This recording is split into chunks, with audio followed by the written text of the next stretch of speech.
testimony here. This is from Nathaniel.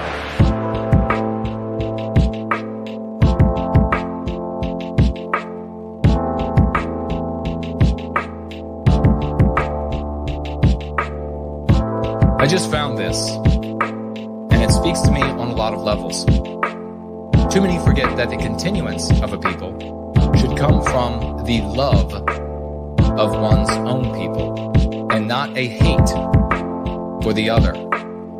I hate the mistakes I made. I wear them every day, and some I even wish I could take back. But time is merciless and flows only forward. I'm trying to rectify them, but some I may just have to live with.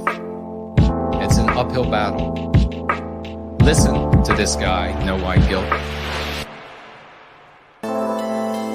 Listen to this guy, No White Guilt. No white guilt. No White Guilt. Listen to this guy, No White Guilt. No white guilt. No White Guilt. Everything from being a man to encouraging your kin to face tattoos to how you identify yourself and your beliefs to discerning your motivations for why you want to see the children of the West survive. Don't make my mistakes. You'll feel like a fool otherwise. Don't make my mistakes. That's from Nathaniel Nelson. A warning to him about the warnings that he wished he had somebody share with him. Listen to this guy, No White Guilt. No white guilt. No White Guilt. Listen to this guy, No White Guilt. No white guilt. No White Guilt.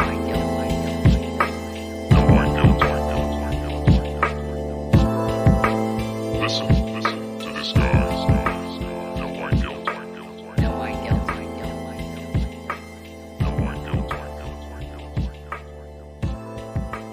Listen to this guy, No White Guilt. No white guilt.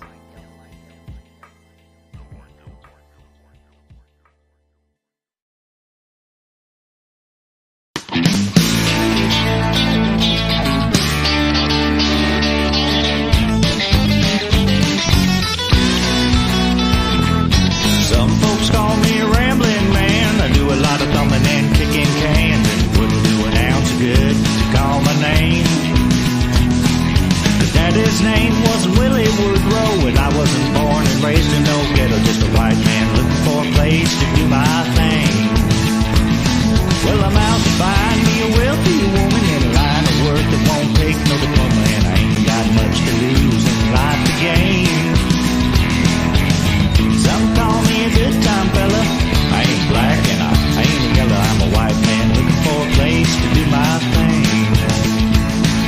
I don't want no handout living, don't want any part of anything they're giving, cause I'm proud and white and I got a song to sing. Well, I said a few things and I'll admit it. If you wanna get ahead, you gotta hump and get it. I'm a white man looking for a place to do my thing. Now hump and get it.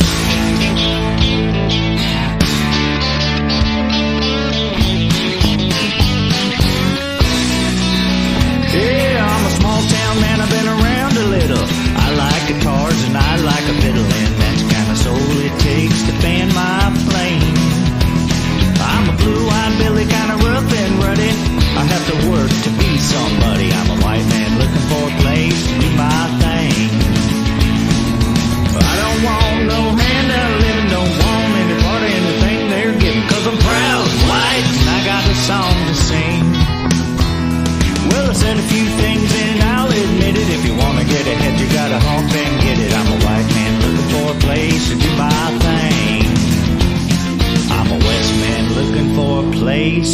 my thing.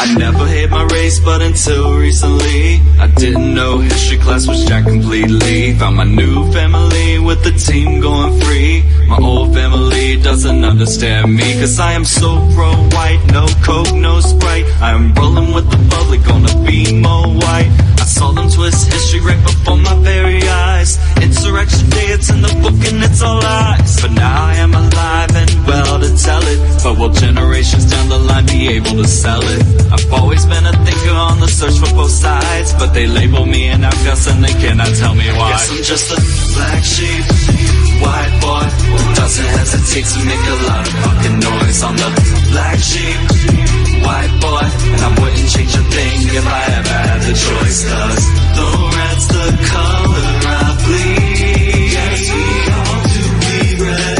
I have to protect my family.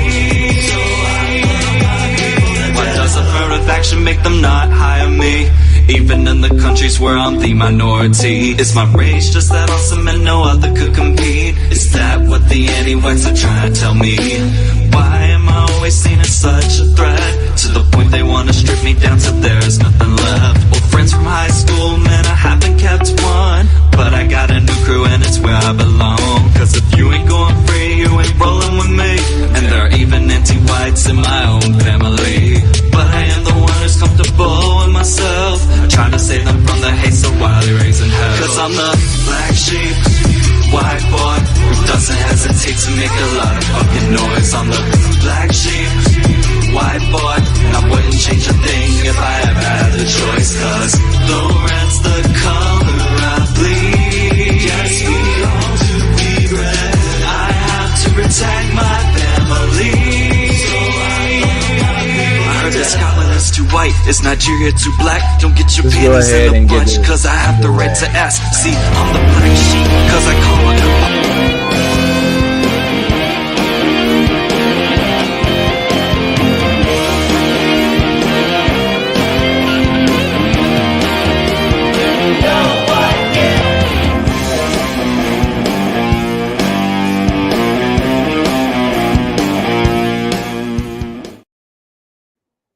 And we are rolling in, going free. It's great to see everybody tonight. Everybody who's going to be showing up live and in replay. We're up on all the usual platforms. You may financially gift at the usual platforms: Entropy, Odyssey, D Live. Hello to everybody over there who shows up on Rumble, Cash App, and Subscribe Star. Great to see. There's RC the Realist. Pants is with us. Helios Abbott, Cool Papa J Magic, the Epic Foreigner, Dr. White, White Wolf is here, Jay Bishop, Cindy Ben, Masumik, Ben is here, Sock is here, CR is here, Cool Papa J Magic, Myra is here, Lucky Lunder is here, fit and healthy at any age, saying hello to everybody. Ben B asks, he says that he is a young male working out because right now he's a Pillsbury Doughboy. That's all right. That can be corrected. What are some things or acts that I would advise doing to further this cause of white well-being? There's the great Yiz is here with us. Wonderful to see you, champion. First of all, what are you doing for your workout? Foster Kennel says, blessings to you all from Southern Oregon. Azimuth Clark is here. Ace Jackson. I don't know why that just had an echo for both first and last name, but it was kind of interesting doing it that way. The great Franklin is with us. Misty, hello, Misty. And we have, who else? Another name just flew by and now it's gone. Atlas is here. Hello to Atlas. Hello. Let your friends know we're together. Mutilating Blast. Hello. Ash is with us. Let all your friends know. So John is here. Great to see you all. What can you do? Great question, B. The first thing that is most important is to begin performing the exercises in the Go Free manual. And you said that you have it. This is extremely important because the lens you have of the world we live in is detrimental to you in 100% ways. So you can't unlearn the anti-white ideas, the meme pathogens, anti-white isms. You can't unlearn them any more than you can unlearn how to ride a bicycle. Therefore, you need to create in yourself, and the book will show you how to do this. And other folks who are here, who are going free, they can help you as well. You need to perform these exercises. And it's a practice. You're going to be doing it every day so that you develop in your mind. It gets seated in the subconscious memory after doing it repetitively with the conscious mind. What are, in effect, counter triggers, counter statements, so that when your subconscious mind is lit in a way, some education from a movie or from schooling, etc., is lit in a way that's detrimental to you, detrimental to the cause of our well-being of our people, white well-being, etc., and therefore the well-being of everyone in Western civilization. Your brain, from the exact same subconscious, automatically triggers the contrary overriding idea that you have seated in its place. This is why, this is how you are actually freeing yourself of the psychological warfare that is anti-whiteism. Using the conscious mind to say, I disagree, does nothing. It does nothing whatsoever, which is why you and everybody who's honest with themselves will admit that prior to finding Go Free and implementing this practice in their life, many people give these wonderful testimonials about when they finally have like the moment where, oh my God, the first time in my life I felt moral. The reality is, for those who will admit it, is that you can have these conversations with anti-whites. It could even be rabid anti-whites. And you'll have this furious back and forth with them, perhaps, or maybe a loved one that's not so furious. Maybe there's the undertow of that ferocity, but on the surface it's calm because you love each other or whatever it might be. And you walk away knowing that you have won, but feeling awful, feeling immoral, etc. And that's because of the meme pathogens that are in the subconscious mind. All of the ideas, emotions, attendant ideas, ancillary ideas that are associated with those who say agree with an anti-white idea and those who disagree. All of that is the baggage that you carry with you. More importantly, it's the baggage that you know everyone else carries with them, which is the reason why nobody goes into, like, say, a public bar somewhere and starts spouting off things that are considered in our social morality, the anti-white morality, to be verboten, to be evil. They don't do that because they know that everyone else is carrying these same ideas of what the meme pathogen means, the kind of people who endorse it, the kind of people who oppose it, what else their beliefs might be. So it's extremely important that you get started on you. Once you start to get the practice under your belt, you understand how it's working. It's a lifelong practice. It doesn't end. There's not a gone free moment.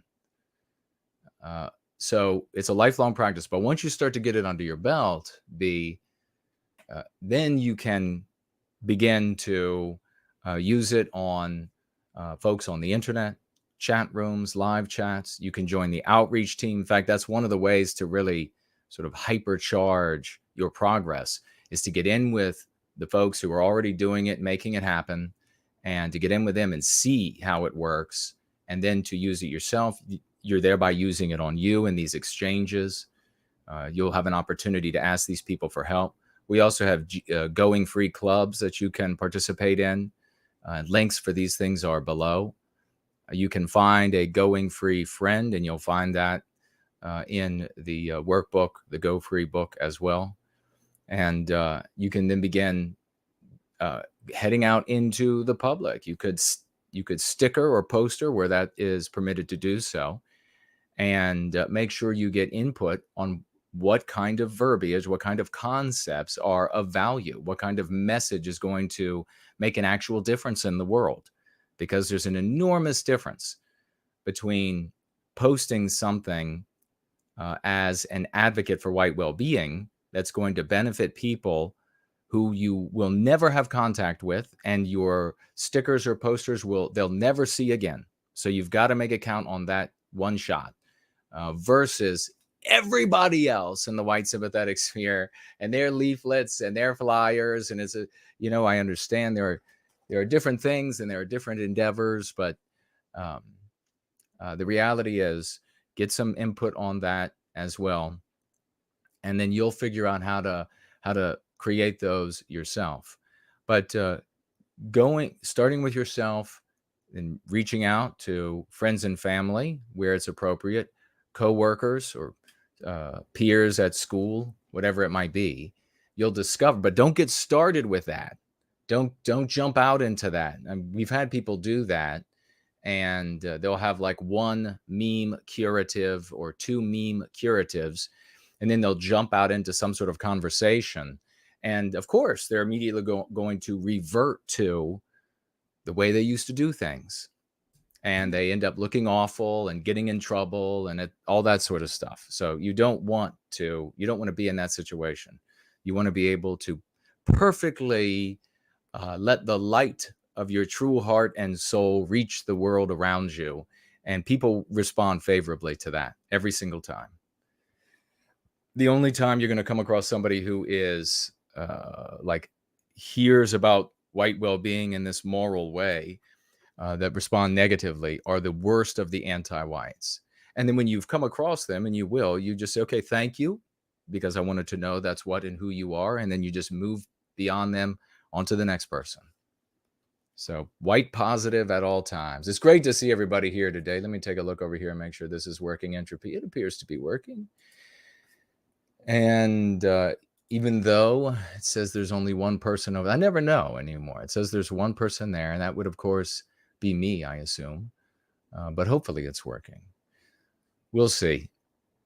And of course, you can ask others in the live chat for their input. We have a lot of great champions who are here. Will be happy. They've had great victories. And looks like Sock is heading off perhaps to bed. A good night to you. I salute to you. We're going to jump right into getting an update, actually. So why don't we do that?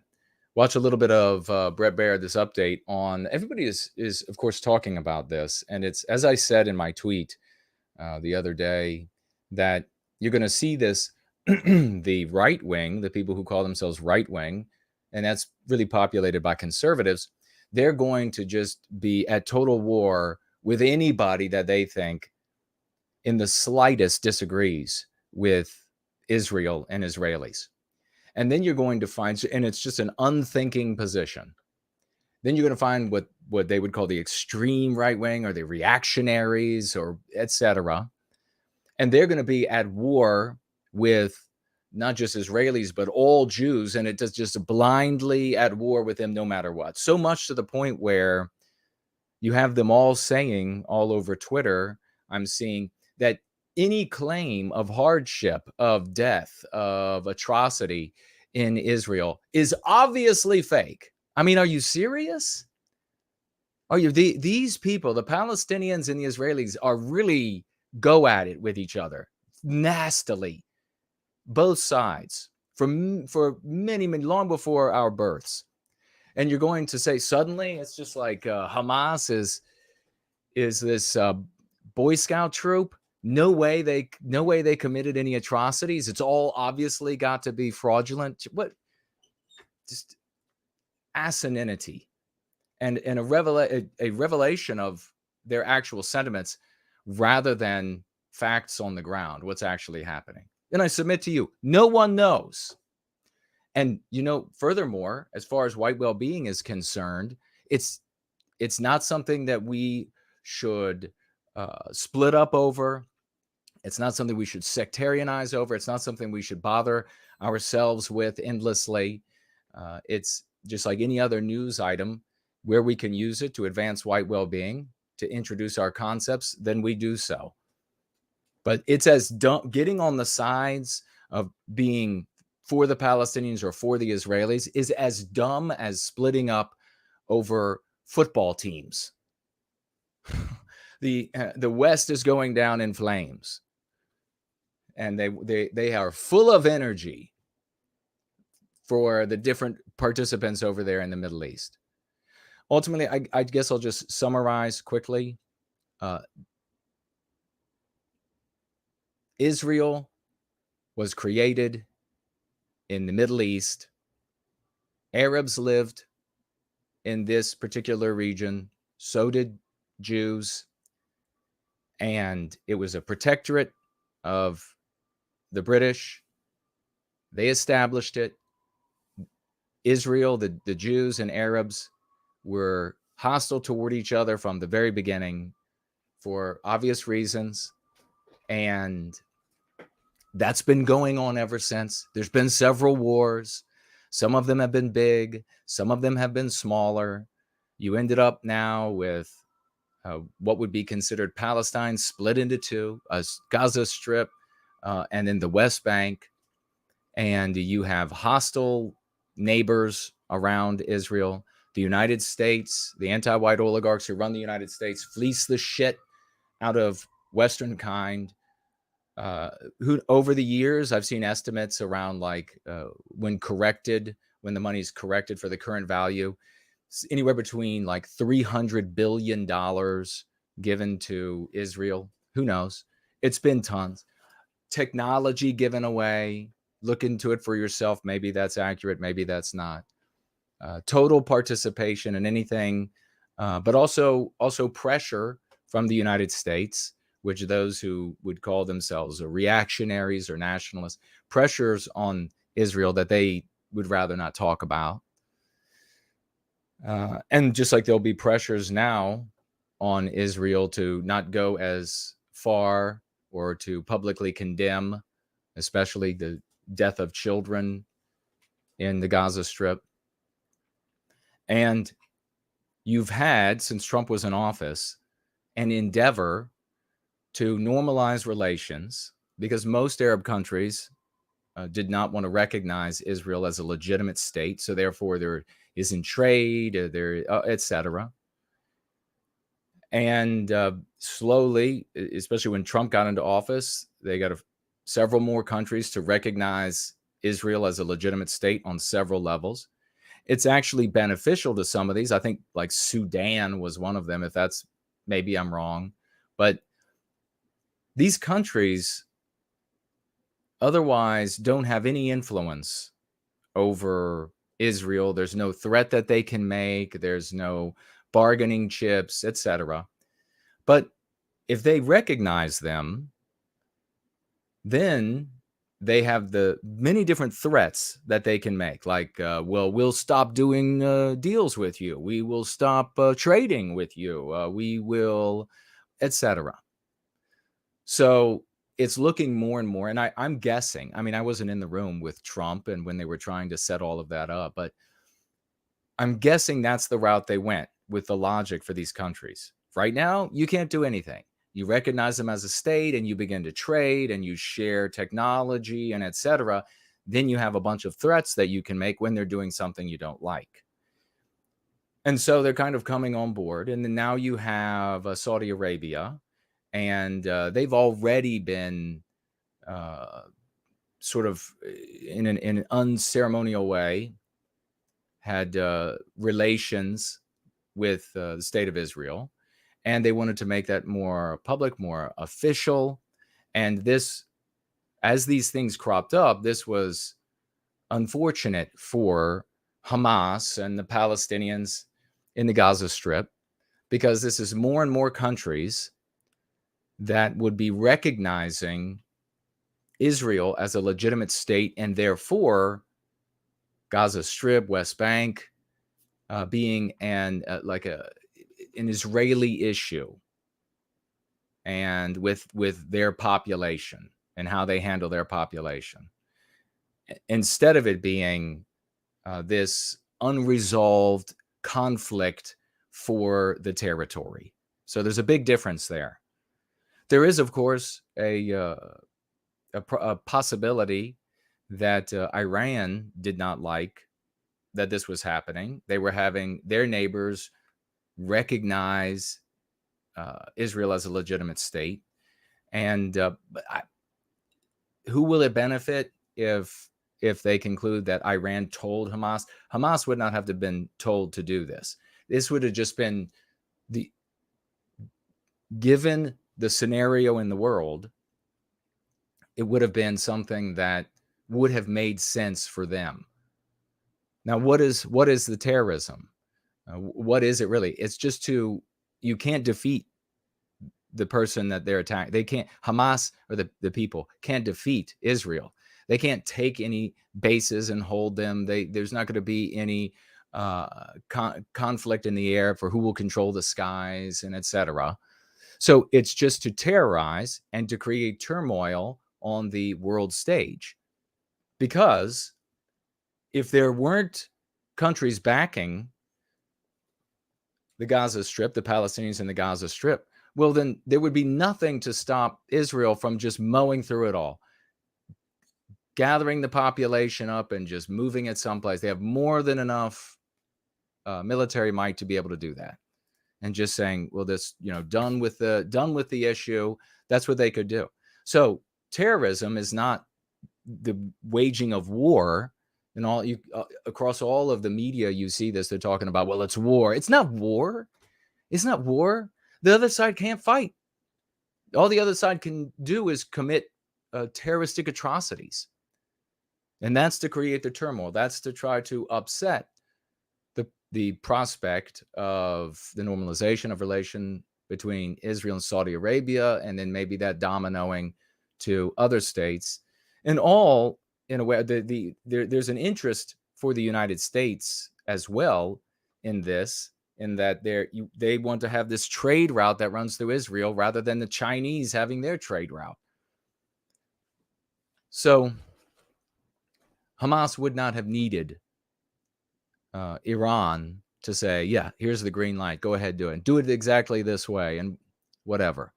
I found it really dubious, by the way, that anything gets into the Gaza Strip without the Israelis knowing. They have a naval blockade. You can't just go and come from the Gaza Strip. There are eyes on everything. I can't imagine there's a single shipment of food that isn't getting X-rayed and everything else. How? How are the weapons? How are the rockets? How are the materials? The rockets, which are really pipe bombs of various sizes on the end of like a firework engine, obviously can kill and maim and etc. But it's not like a surface-to-surface missile. How are the weapons getting in? So the fact that you have all of these people who ostensibly care, they'll tell you the pretext, why I'm here, why, your content creators, your organizational leaders, we're doing this for the whatever nationality. We're doing this for, why is it totally occupied? Why are they so invested in one side or the other? Of course, on the ones who will openly talk about the harm to white people, they are going to be, the vast majority are going to be so totally invested on the side of Palestinians. And they have all of this fake outrage, this fake moral outrage. I always found it sickening over the years, quite honestly. This fake moral outrage. One minute they could say something nasty about Arab people, and I would be sitting there thinking, no, don't be white negative. Don't, our identity is not slandering other groups of people. And then the very next moment, this absolute fake indignation, this righteous indignation. How can they treat them like this? They're human beings. Fuck off. Not you put them all together and there isn't an ounce of character. Absolutely I'm sorry. I gotta just There are good people out there too, but you know what I mean. You see it too.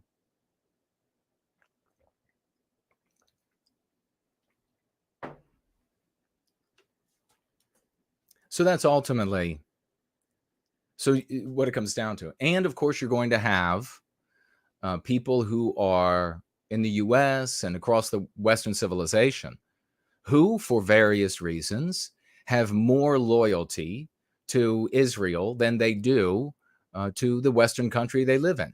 Israel is not the only non-white country that happens in.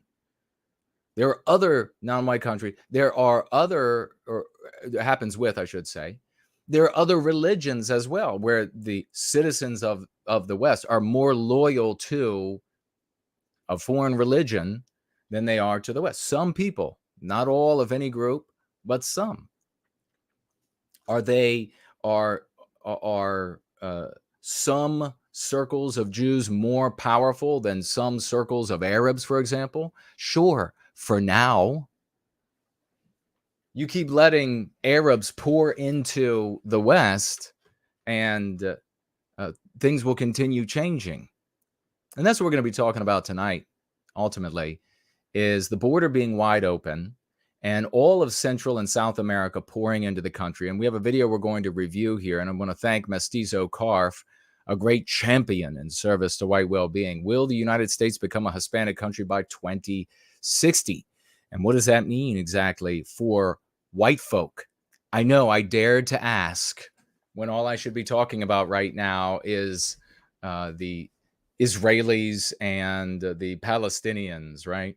We do want to check in really quickly with what's happening there. There's the tanks and the door-to-door fighting.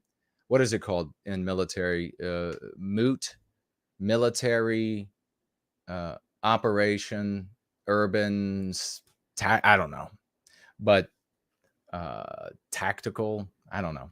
But they're going to be going door to door, and it's what it seems, because the intent is probably not only to decapitate Hamas, but to kill and capture all those who participate with Hamas, and to destroy all their structures and all their I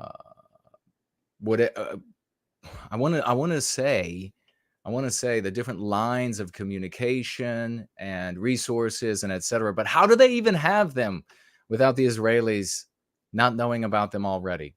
Of course, the Israelis have cut off water, food, fuel, medicine, everything. They've cut off everything. And yes, nearly half of the population are children. And so are they going to care about them? I don't know. In the past, they really haven't, at least from what I've observed. Maybe I'm wrong.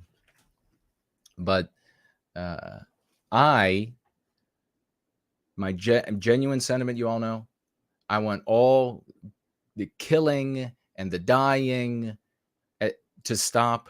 I want people to be able to live happily. And I'm not involved. That's not I don't have a dog in that fight. I'm not for or against either side. And so they can have at it. I hope it ends soon, and I hope the least number of people are harmed. And my heart goes out to everyone on both sides. It's horrible on both sides who've had family members who have died and friends that have died. And they have died. It's not just what's the new phrase that's being tossed around on Twitter? Atrocity propaganda. This is like, if you say it, you're smart. They're all going to be saying it. They're all going to be saying atrocity propaganda. This is not some like arcane academic idea. Every single warlord that wanted to rile a population up to fight another population have always, since time immemorial, have said, well, you know what they did? We're going to do worse. to dehumanize the opposition. This is not something that you have to follow some bizarre academic trail down into dusty, moldy books. I'm old. I'm old. I've been watching this happen in the white sympathetic sphere for decades and decades. And I want to recapture our destiny. I want for our young men and women, our middle-aged, our old, I want us to become powerful in who we are. I want us to access more and more of the spirit in the West that's naturally inside of us. I want us to align more and more closely with the archetype of Western kind so that we can go out into the world and be heroes of our stories, the hero of our principal story, and recapture our destiny incrementally, which is the only way it can be done. And it needs to be recaptured in the hearts and minds of people before it can manifest through the body, before it can manifest through the actions. This is how it has to happen. Incidentally, we have found the way to do that and proven already that it can happen much more rapidly than anybody would have ever thought. Everybody else who doesn't have my IQ and the IQ of the rest of the knights of the white table here, they would say, well, if it's not going to be some kind of a violent overthrow, it's going to take millennia, which is preposterous. I swear sometimes it's so difficult to communicate these things. And the big problem is so many white people totally unable to identify somebody who has more computational power than themselves. Totally, they think because of democracy, everybody thinks my opinion is the same as everybody else's. No, it's not, Dumbo. No, it's fucking not. If you just go ahead and test that on anything that you don't know. You know, you want to be able to listen to music on the car radio? No, not until you build it. So I guess you do surrender the authority and etc. to those who know how to do that. I guess you actually do. So you need to start doing that when it comes to socio-political matters. You all have no idea. Maybe you do. You can guess how many times I've had to explain extremely complex things that my mind just automatically does, breaking it down to the absolute rudiments, just as abecedarian, so I can spoon feed little tiny bits to midwits out there to get them to sign on to what clearly works. And then some of those, they still just, after I see how it works, but I don't like it that way.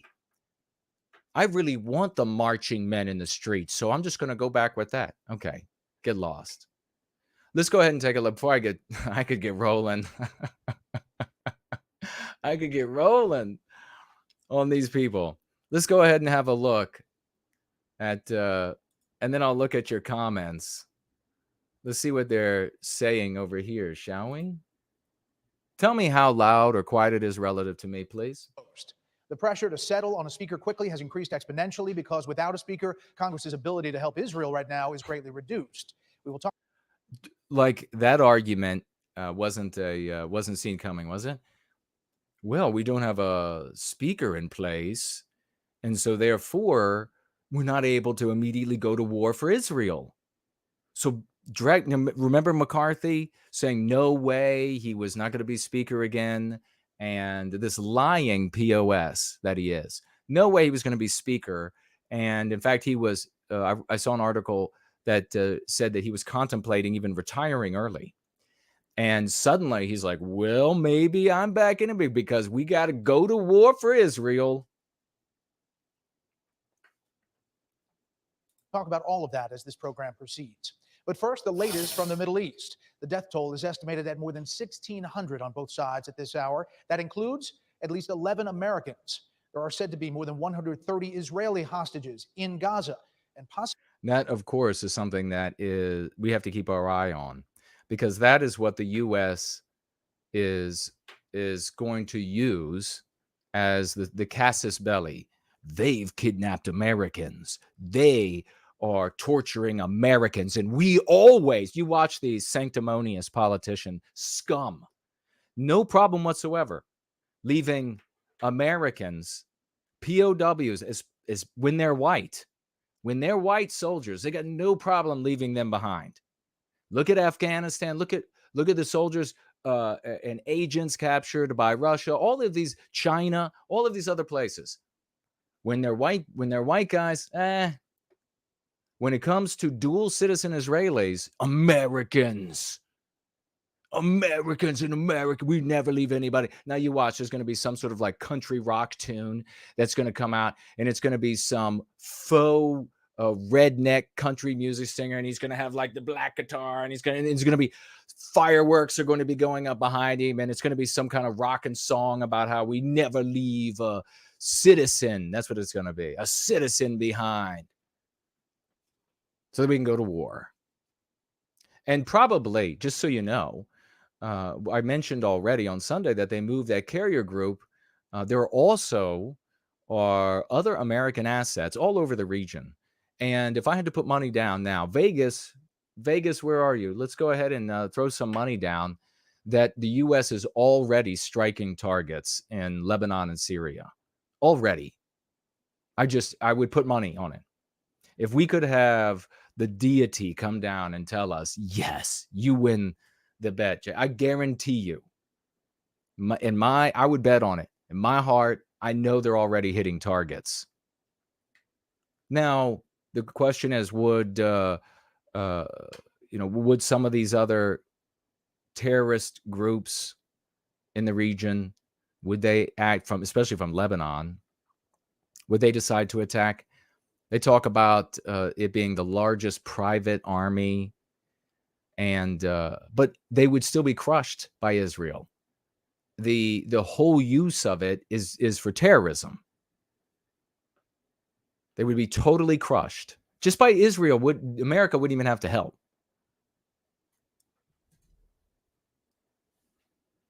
All right, Vase of Flowers is here. Sam is here. Fingerfretter is here. Henry is here. How was the sound? Was it about commensurate? Biospirit of the West is here. Biospirit of the West is a genius. He's here saying that his IQ is 150. Verified genius.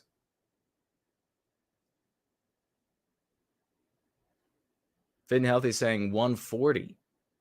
Another verified genius.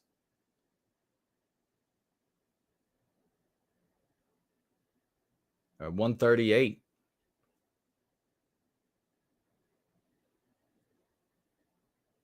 Jay Bishop says she wants to see the brain in a frame. Let's all take a look at the brain in a frame.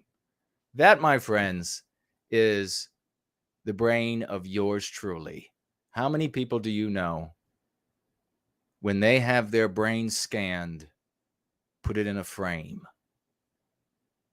I can't wait for the Jay Spurgs out there to go nuts over that. Do you see how arrogant he is? He put his brain in a frame.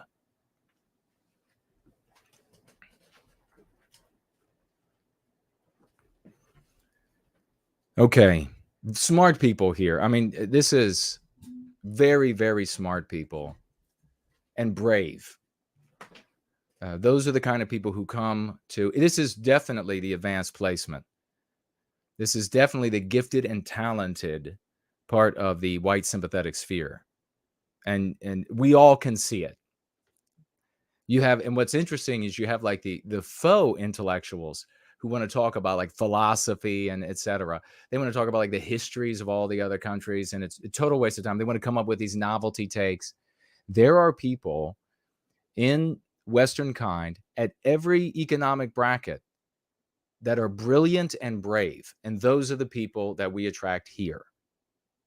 We repel the people who are dumb and devious and scurrilous, lying misanthropes.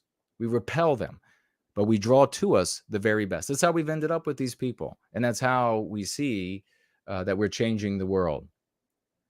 But I would put my money on it that the U.S. is already hitting, not because Israel couldn't reach out into Lebanon and Syria and do it, but if Israel did it, it would be more of a problem for the region. When the U.S. does it, they just have to go, what can we do? Possibly Americans held hostage as well. Israel is promising to destroy Hamas and is blaming Iran for helping the terrorist group stage the devastating attacks. That raises the possibility that the conflict could become a regional one. Israel is vowing to lay total siege to the Gaza Strip. Correspondent Trey Yangst is in southern Israel tonight, where the military is regaining control and survivors are counting the dead. Trey, amazing job on the front lines. Good evening. Brett, good evening. Tonight, Israeli airstrikes continue against the Gaza Strip. The Israelis are also using their Navy and artillery units to hammer the northern and eastern part of Gaza before they do go in on the ground. That is what the... Just remember that Gaza is roughly the size of 2 Washington, D.C.s. This is, the city I live outside of. Mordor on the Potomac. I can't even imagine, first of all, 2 million people in that space. But hammering it from land, air, and sea? Plan appears to be, according to Israeli Prime Minister Benjamin Netanyahu, who tonight said that there are still Palestinian militants within Israeli territory. Today, we were in the city of Sderot, a town near the border with Gaza that just yesterday had Hamas fighters battling Israelis inside of Sderot. Pretty language. it. Today, the police were looking for the bodies of their fallen officers, and we were there. Take a look. These officers just came in. They are looking at the police station here. These are the teams that are going in to try to find the bodies of those officers. They don't have the time to go through and identify each and every person. So as you see there, they have stacked 10 or 11 bodies into the back of one pickup truck. When Palestinians entered this area, they stormed the police station, ultimately taking these officers hostage and slaughtering them. Unfortunately, it has been a devastating scene for southern Israel over the past 48 hours. We've seen thousands of Israeli soldiers in southern Israel preparing for those orders to enter the Gaza Strip. They have with them tanks and APCs. We also went... Tanks.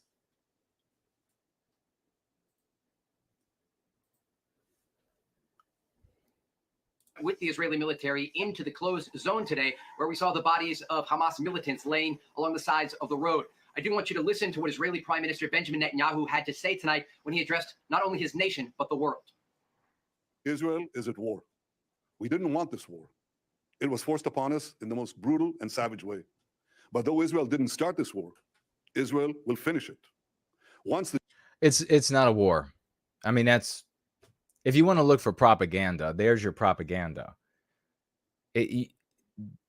Hamas cannot wage war. They can commit horrific acts of terrorism, which they did.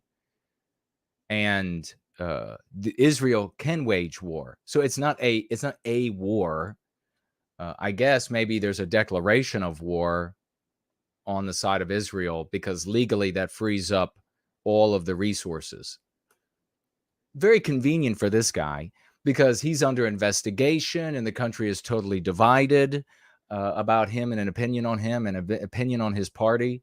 But it's very convenient for him, which, I don't know. I'm not saying one way or the other, but somehow all of these Hamas soldiers, terrorists, were able to get in when otherwise you get into that no-go zone and they start shooting at your feet. At least this is what I've read. Never been there, never going. The Jewish people were stateless. Once the Jewish people were defenseless. I do like how there's like a satin sheen, though. Let's do that for the Stars and Stripes. No longer. This evening, Israel is bracing for the possibility of a multi-front conflict. Already, the Lebanese militant group Hezbollah has gotten involved in the fighting, sending militants across the border into northern Israel today and firing missiles at an Israeli base. Brett. Again, Hezbollah destroyed overnight by Israel. They can commit lots of acts of terrorism, but they cannot wage a state-on-state warfare. And the United States would just intervene. Trey Yangst in Israel. We'll head back for any breaking news throughout the show. Trey, thank you. President Biden, meantime, has gone a second full day without an on-camera comment about the situation in the Middle East. His administration is also engaged in a bit of damage control about its Iran policy on a number of fronts. And now, as we said, confirmation of American dead, 11, and possible American hostages. Senior national correspondent Rich Edson. Biden thinks that the Middle East is lunch. Middle eating. He's out of it. He has no idea. Is live on the North Lawn tonight with the latest from there. Good evening, Rich. Good evening, Brett. President Biden released a statement earlier this afternoon revealing 11 Americans are now dead and Hamas may be holding more, as the White House says officials are speaking and coordinating with their Israeli counterparts, trying to free hostages. We're talking to them about resources and capabilities and needs that they might have that we might be able to help them with. That's about as far as I'm able to go today. President Biden says the United States is working to confirm that Iran-backed Hamas is holding Americans. He says the administration believes that's likely.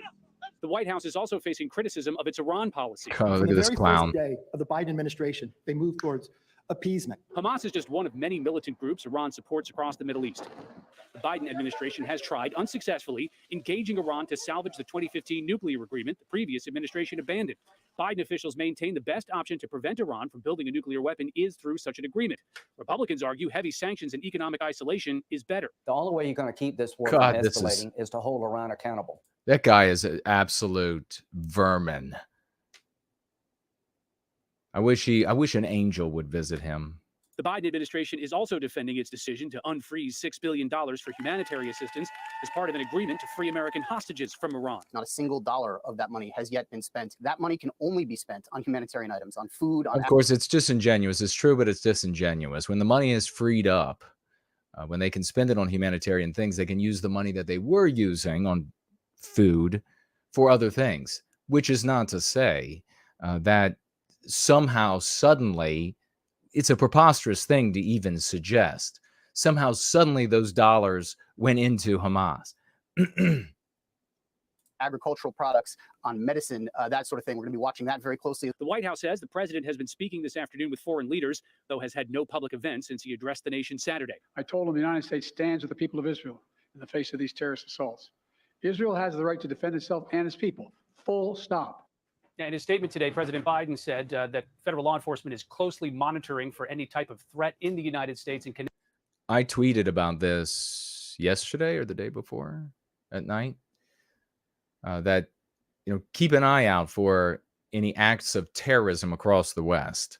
There would be no substantive gain for any particular terrorist group. It would do nothing to serve them. It would not embolden them. It would not be positive for them in any way, shape, or form. It would, however, light a serious fire. It would, however, seriously engender a desire for war in the population. So in my opinion, if there are any acts of terror, it is a 100% false flag in the West. And then you'll just see what comes after. connection with the terrorist attacks at Israel. The FBI has said it has no credible or specific information indicating intelligence showing that there is an attack imminent in the United States. Brett? Rich Edson live on the North Lawn. Rich, thank you. We should point out the White House is saying that it will be lit blue and white this evening to honor Israel. Meantime, the U.S. is sending an aircraft carrier group into the Middle Eastern region. The Defense Department is also preparing munitions and squadrons of warplanes. Chief National Security Correspondent Jennifer Griffin has an update tonight live from the Pentagon. Good evening, Jennifer. Good evening, Brett. A senior U.S. defense official just told reporters that the Pentagon is reaching out to U.S. defense industry leaders to accelerate existing contracts for weapon shipments to Israel, calling the violence ISIS-level savagery. Quote, "We are surging support to Israel. That includes air defense and munitions. We remain in constant ongoing contact with our counterparts in Israel. The bottom line is we are working as fast as possible to provide critically needed munitions." Nothing for founding stock Americans. Nothing. Israel has everything it needs to wipe out the Gaza, to wipe out Lebanon, to push Syria back through half the country. No threat whatsoever, in my opinion. But are they going to shoot a single round without an American taxpayer providing 3 to replace it? A single missile with American taxpayers not providing 3 to replace them? I would not be surprised at all. And this is how we always have to be thinking, because we care about white people. We care about Westmen. We care about Western kind. That is a moral position to hold. It isn't moral to complain that Israelis get things. That's not a moral. That's just being a belly-aching bitch. We say, where would this be useful for the founding stock of America, Canada, etc.? How could this benefit us? What would we be doing? What would the space program? What would be the education for the children? How about the safety across this country? How about the crumbling infrastructure, water pipe, everything? How about taking on the food manufacturers on behalf of the population who have been feeding the West, primarily America, poison in everything we eat? How about doing that for us, government? Oh, no. Not going to do that for us. Absolutely not. No, the anti-whites are immediately going to move to do this. This is material. Well, the Jay Spergels will say, how are they able to do that? Because they have a people. They have a people and we don't. And we will never have a people Jay Sperging. We will never have a people following around groups of people who have a people and being their shadows that just haunt them everywhere they go, to slander them for the successes they can have by finding individual well-being by way of group well-being. Where do you see in the world? I mean, it seems to me like some of the most basic shit. Like, could you imagine your son or brother or what have you, daughter, they go to school and they're at school, pick a grade, any grade, and all that this, say, daughter does is complain about the child in the class that always does magnificently, just bitches all the time. Just getting it again, getting those A's again. And because he got all those A's, now he get this little positive thing. He's get this little star beside his name. The dean is going to recognize him for doing so well. Can you believe it? And then the parent respond by saying, yeah, we should do more of this. We should complain. We should just bitch more. Instead of saying, how is this happening? How can we earn ourselves those same outcomes? Just bitch some more. The Pentagon ordered the USS Gerald R. Ford aircraft carrier. Beautiful Creation of white men. Look at that. That thing, ladies and gentlemen, I want you to take a look at this thing. This isn't even the most as magnificent as they come, but I want you to look at that. The jets are lined up on it. This thing is designed to inflict death. That's its mission. Anywhere around the globe. It can sail all over and it can inflict that death many, many miles inland. And why does something like that have to exist? Because everywhere else, the human animal does the exact same thing. We've created that. It's practically a spaceship on the ocean. It's just like another day seeing these magnificent works of the white race. But you should appreciate it. Carrier strike group to the eastern Mediterranean, closer to Israel, in a loud message of deterrence to Iran and its proxies, especially Hezbollah. This includes the Navy's newest and most advanced aircraft carrier, carrying about 5,000 U.S. sailors, a guided missile cruiser, guided missile destroyers, and squadrons of U.S. Air Force F-15, F-16, and A-10 fighters. Okay, A-10. Those F-16s are over there. And that was one of the things that I was curious about as soon as they were talking about the Hamas entering the country. And especially when they mentioned that Hamas came in on some paragliders. Boo, boo, here we go. With their Hawaiian-themed chute on top. Nobody's shooting at them. Those F-16s can be in the air and can vertical climb like a missile. Ready to roll and knock everything out of the sky. Ready to roll and air to ground all day long. And so can the Apaches that they have. They have at least 2 squadrons of Apache killer helicopters. None of it was launched, though. Maybe they were worried that the Apaches wouldn't be able to take on the paragliders. Jets have already taken off and are heading to the region. U.S. defense officials say they are deeply concerned about Hezbollah making, quote, the wrong decision and choosing to open a second front to this conflict. When asked if the fact that Congress has not passed this year's defense budget or any budget and is operating off of a continuing resolution, whether that harms the ability of the Pentagon to surge assistance, this defense official said, quote, this is a clarifying moment when the government should send a message of unity to its allies and enemies alike.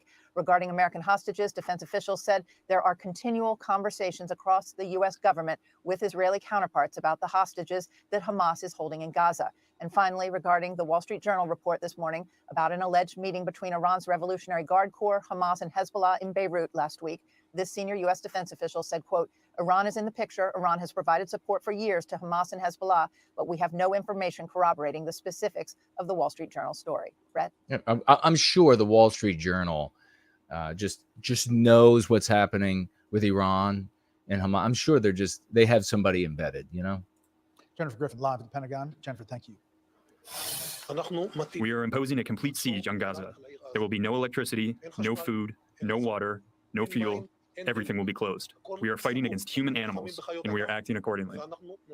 Israel's defense minister talking about what may be ahead on the ground in Gaza from Israeli forces. Let's bring in Fox News senior strategic analyst, retired General Jack Keane. General, thanks for being up here. You know, we've talked before many times during the Iraq War about how tough it is going street to street, house to house, and what that fighting really looks like. And I don't think everyone has their head around it yet.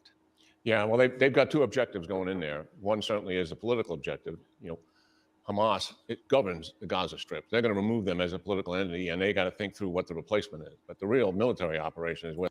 You know, what this looks like kind of is the French in Algeria to me. I don't know. I don't do history lessons because I find them to be useless. But Israel might end up setting up some sort of system with the chain link fences running down the streets and Israeli guards at every other block and in Gaza. That might be what they have to do, because even if they kill all of Hamas, there are going to be sons and daughters of brothers and sisters of these people, and they might take up the cause. And then you end up with another scenario where there's a rebirth of Hamas. So if they set up like that, that's extremely expensive, and there's a big cost of life there. And so I immediately can see them offloading this onto the United States and the UN, which is mostly the United States and some of the other Western countries footing some of the bill. So you would see like these blue helmeted people wandering up and down the streets in Gaza. And then what you would have then is you would have like bombs going off and killing some soldiers here and killing some soldiers there. So that's entirely what this could become. Where the challenge is. What they want to accomplish certainly is something they really haven't done before. They've gone in hard and fast before, a week, 2 weeks, destroy all the storage facilities, warehouses, weapons, kill as many leaders as they can and fighters and get out. This time, they want to destroy the Hamas and the Islamic Jihad network. That means leaders, fighters, then take down all their facilities, their factories that they make the rockets and missiles in, storage facilities, launchers, virtually all the military equipment and the tunnels. What we're talking about here is not something that's going to be done as they did in the past for a week or two. This will likely take weeks and months. You've got to go neighborhood by neighborhood. You have to have, the senior leaders have to have some patience in terms of what the troops are doing on the ground. Definitely not just weeks. It soaks up a lot of troops to go block by block, house by house. And that's what's in front of them. And you add to that hostages, Israeli, possible American hostages, and stories about how they're put by these weapons, munitions, and some of the places they hide material. There's no doubt about it. I mean, the horror of Hamas right from the outset has been how they weaponize their own people. They hide their leaders among them, they hide their weapons among them, and they expose them, and they welcome the casualties because they know when there are civilian casualties, they exaggerate the number of them, but they have been significant. I'm not minimizing that. Close to that area, the problem people have soldiers against the border. Yeah, I mean, I'm convinced, just like everybody else, that Iran is behind us. U.S. to boost ammunition and combat supplies. Particularly with Lebanon and Hezbollah. No shit. We'll find out. They don't care at all what happens to us. And we're What are we gonna talk talking about about here? that They have in just a 130,000 moment. plus rockets and missiles. These missiles This is are not Hezbollah. Hezbollah. These are not like Hamas's. Okay, Hezbollah cannot fight a first world military.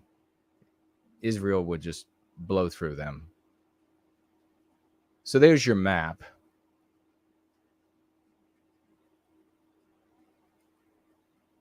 Sort of homemade, not particularly sophisticated.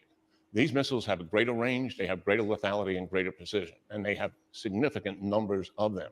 That's what the their terrorism. intent would be is to overmatch and swarm the 3 air defense systems that Israel has: the Iron Dome, Arrow. Oh yeah, by the way, I read that Israel has called on, and already the politicians in the United States who don't give a shit about you and me and Western kind, they've already promised we will replace all of those missiles that you're using for these air defense systems.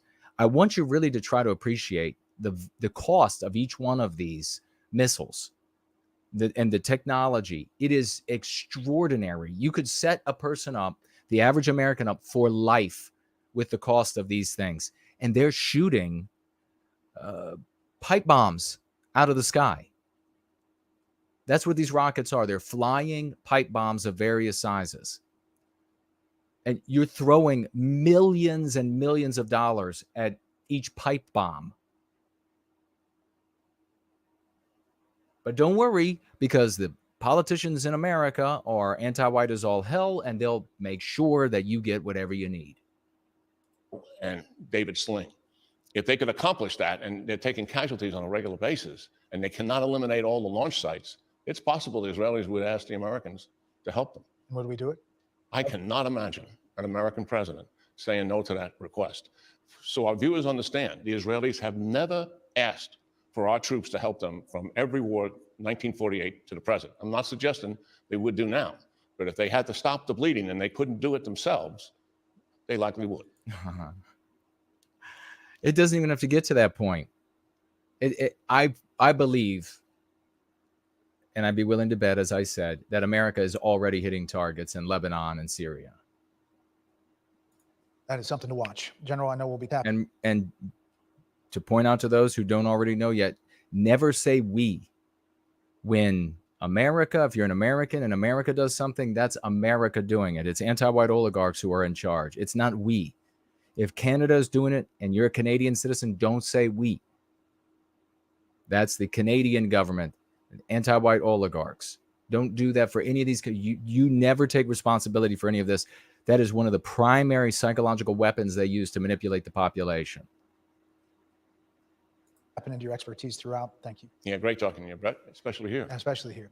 Well, as we told you at the top of the program, why we're here, the drama over last week's historic removal of the House Speaker being magnified by the Middle East war. GOP lawmakers are actually holding a meeting at this hour right now to discuss all of that. Senior congressional correspondent Chad Pergram is just outside the conference room with that part of the story, and they call that the ugly hallway. Perhaps I understand why. Good evening, Chad.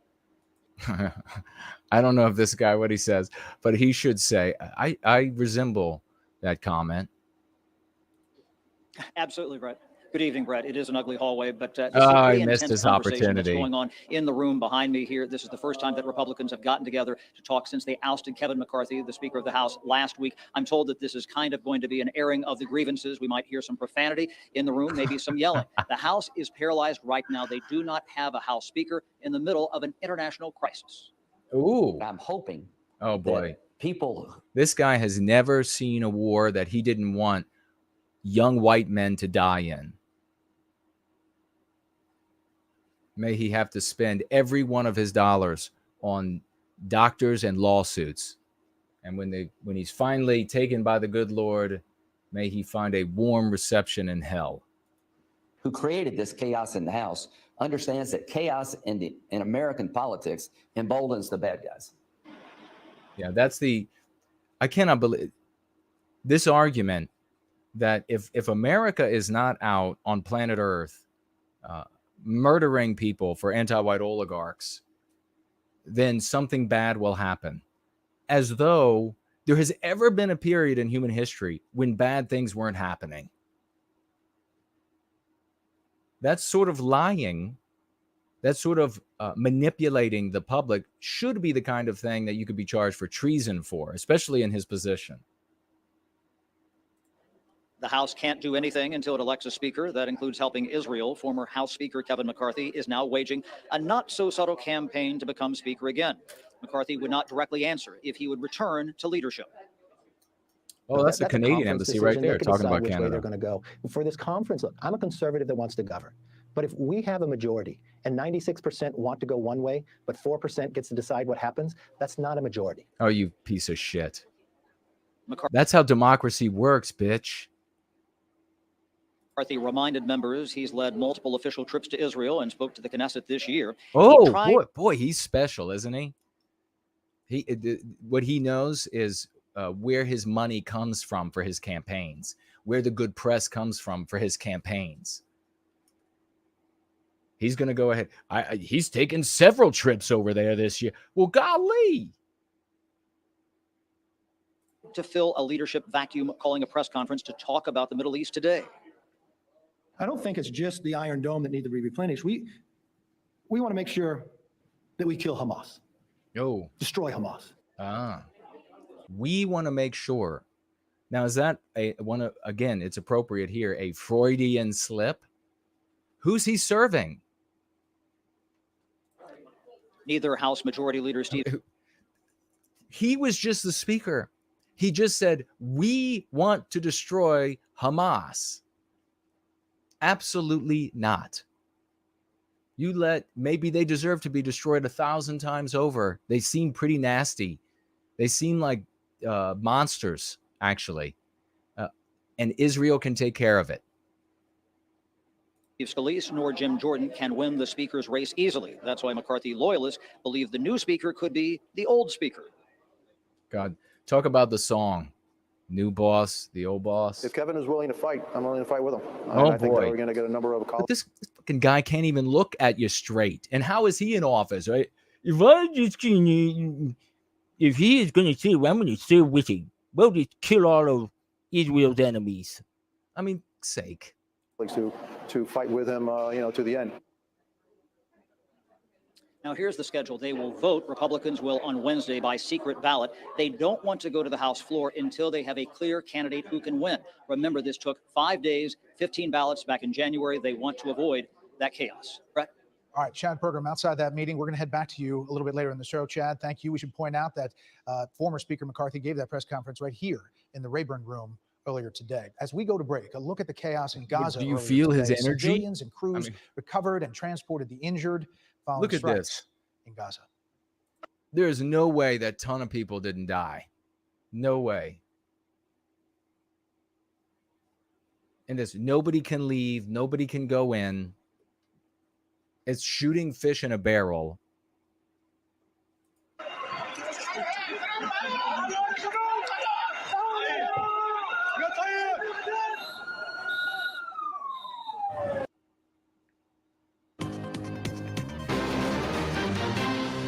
We have one of our strongest allies in the world under attack, and we are dilly-dallying around There's such a with strong a leadership struggle ally. in the House that should never have occurred. There's such a strong ally. America has completely invested itself in war with Russia. Is Israel been there? It's our strongest ally.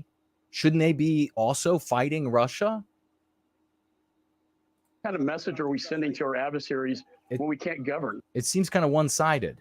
When we're dysfunctional. I don't think that other countries think about Kevin McCarthy's speakership quite as much as Kevin McCarthy does. Do you think you're the best person to leave the House considering what's happening in Israel right now? That's not my decision. That's the conference. Welcome back inside the Rayburn Room, inside the Capitol, the same room that Mary, what a Kevin McCarthy muppet. delivered that speech today just down from the House chamber. Joining us to talk about the speakership issue and the Hamas attacks in Israel and Israel's response are three Republican House members. No, I don't want to see any of that. That looks, maybe we've done Daryl enough. Issa of California, Brian Fitzpatrick of Pennsylvania, and Claudia Tenney of New York. Thought maybe we would And get, so I'm happy to see Americans return, but I was against the additional money going to Iran. Well, that particular money wasn't used in this instance. Who is he? Who To is be this clear, guy? there should not be any payments to Iran. That is my position, and I think that money going to Iran was inappropriate. Just quickly, Congressman, Congressman, what? God, we are absolutely led by fucking Muppets. I remember when I was a child and I thought it was like all prestigious, and this is what I was told, of course. And now I look at it and I'm like, Hanson, the goddamn Muppets have shown up and are in charge. I guarantee you there's somebody under the desk working the sticks for his hands. In July, there was a resolution to reaffirm support for Israel, and a number of Democrats voted against that, and they either voted no or voted I guess present. we've heard enough of that. Let's get on to this video I wanted to cover, and it's about, will the United States become a Hispanic country by 2060? First half of it I saw, and he was just giving like birth rates, like how many more children Hispanics have. That, by the way, I just discovered that Maryland, which, if you are unfamiliar with the United States, I'm in Northern Virginia, just south of Washington, D.C. Maryland is on the northern side of Washington, D.C. They are now 49% white. So it's coming for you wherever you are. It's coming for you. And it's not going to go well. It's not going to be harmony. It's not going to be harmonious for you, because we are absolutely reviled in Western civilization. So let me go ahead and pull this up, and we will roll with the wind, and you all can tell me, is that it? No. Here we go. I'll take a look at what y'all are saying as well. And thank you, Franklin, for letting me know that the volume was good. I'll need to know again as we begin to play this video, please. There's the great Mestizo Carf. We're going to watch some of your video that you suggested I review. Southern Thunder. That's a cool name. Great to see you. Magamandy is here. Hello. Welcome. American Elitist. That's a cool name, too. Tweety Pie. I like that. Samuski is here. Great to see you. Montana Kid. Wonderful to have you. Ravens and Flies. Hello to you. Remember, tag me as No White Guilt. No White Guilt. And I will be able to respond. Haley says, Jason, help me, please. Welcome. What kind of help do you need? Mr. Napoleon is here. Matty, hello. Samuski says, a lot of Con Inc. hosts are comparing this to World War II era, reminiscent of a certain group, implying that the two conflicts are comparable. Those two groups are not our people. Remember it. Yeah, they're going to use, and I tweeted about this, anti-whites are going to use the anti-white narrative, mean pathogens, etc., to manipulate us into doing their bidding. They can be anti-whites that are Jewish anti-whites, or white anti-whites, or Arab anti-whites.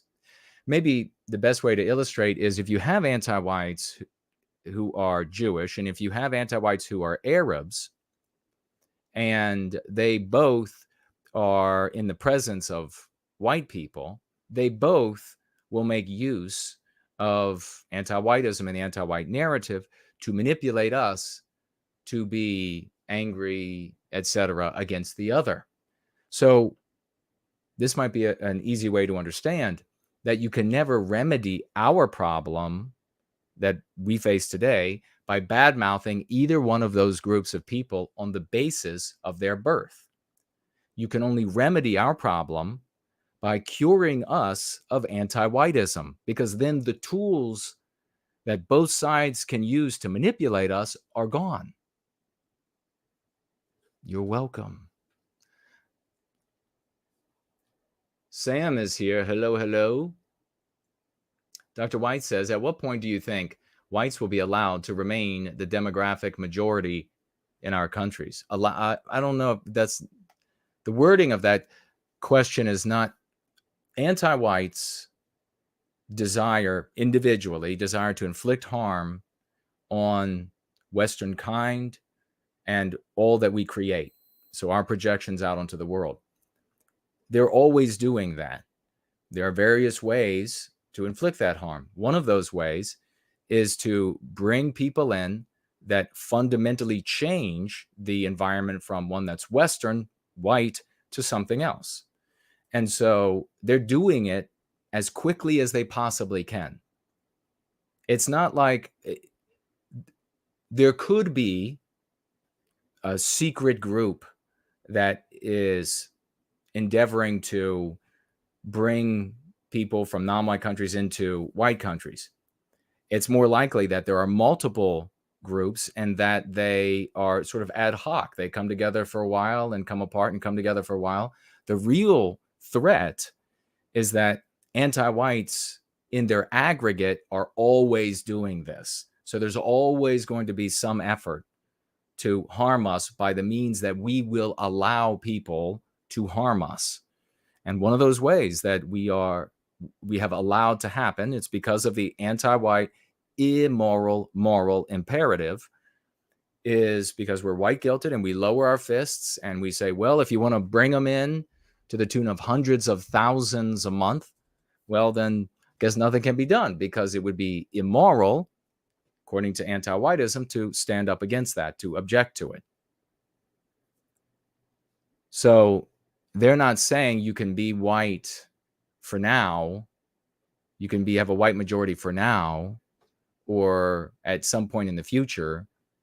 That's almost to anthropomorphize the dynamic of the kinetic efforts of anti-whites to harm us. And it's in their aggregate. Dennis is here. Hello to you. And Blaine is here. Hello and welcome. Hello and welcome.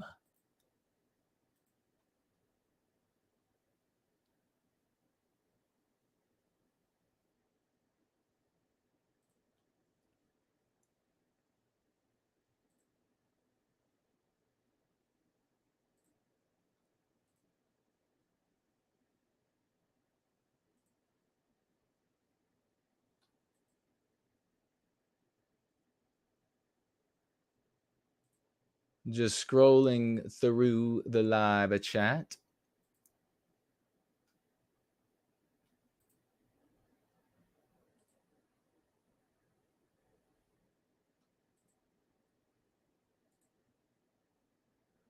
All right. We'll begin having a look at this.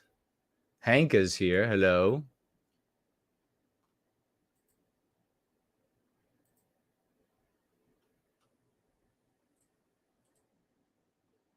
Come on. Ash is here. Hello and welcome. All right. So we have hundreds of thousands of Central and South Americans. A lot of them recently are coming from Honduras and Venezuela. They are not poor, in rags, fleeing warfare, dragging their carcasses up to our doors and begging for a morsel of food until they can get themselves healthy, and then out they'll go back into the world. No. These people are showing up in Nikes, and we can see the videos. They're not the huddled masses of starving and ruined and tear-soaked, etc. The problem is not just that there are known terrorists coming in with these people. The government has captured known terrorists, which means that there are far more than what was captured. The problem is not just that there are people who have come from countries in the world to the tunes of many, many thousands that are known to be hotbeds of terrorism, homes to many of the biggest terrorist groups. Those things have happened. The United States government has admitted that they don't know where these people are now. They were told to come back and they were naughty. It's not just that. It's that the human animal is, as I've said many times, whether you believe we have a soul or not, and I do, an animal with an instinct, a biospiritual instinct, if you will, just like every other animal on planet Earth. And the more complex the animal, the more complex that instinct is manifested onto the world. In the aggregate of a people, we call this culture, this projection. That's why white people everywhere we went created Western civilization. And the other groups of mankind have created what is instinctually true for them. This is the dividing line, in my opinion, of the different groups of man that you can specifically see. There hasn't been a single time when a bunch of black people got together and created Asian culture. No matter how many claims there are from Donald Trump and the rest that black people built America, black people never built Western civilization anywhere. The reason we see this uniformity across time and space, in my opinion, is because it's biospiritually derived. And you can think of that very simply as instinct. So these people coming in don't need to be bad people. They can be wonderful people. They can be nice people. They could be hardworking people. I mean, they are thieves because they are illegally entering our country. They have no respect for you and me, no respect for what all of our ancestors have built and fought and died for and secured against the element and against other peoples and etc. No respect for any of that whatsoever. They demonstrate it with that act, and there's no redeeming it. If I go into your home, if somebody goes into your home illegally, it doesn't matter what they do afterward. They've demonstrated from the very beginning that they have no respect for you, and you'd be a fool to think otherwise. If I wanted to go to another country, if I'm not fleeing war and starvation, etc., you'll know, because I'd show up and I'd be filthy. There'd be tears. You'd see all of my ribs. I'd have no muscle left. No, if I decided I wanted to live in another country, become a citizen there, I would walk up to the door and I would knock and I would say, "May I come in? I know this is your home." That's not what these folks are doing. So even if they're wonderful people, bringing them in these numbers radically transforms our country by simply them projecting who and what they are onto the world around them. I don't want to live in a Latin country. I don't want to live in a Central or South American country. Never had any. They're beautiful people. They're wonderful people. I have wonderful neighbors that are from Central South America. Wonderful people, beautiful people, whatever. I don't want to live there. Incidentally, some of these neighbors of mine say they don't want to live there either. They want to live in America, the white Western country. And good for them. White people can look at a crowd, and we can look at a big crowd that is primarily white people. And then you have non-white family here and non-white family there and a non-white family there. And white people say, that's good. We feel good about that. We think, oh, isn't that nice? They're here with us. What we don't want is a crowd that's primarily non-white, and there's a white family here or a white family there. If we wanted that, we'd move to non-white countries.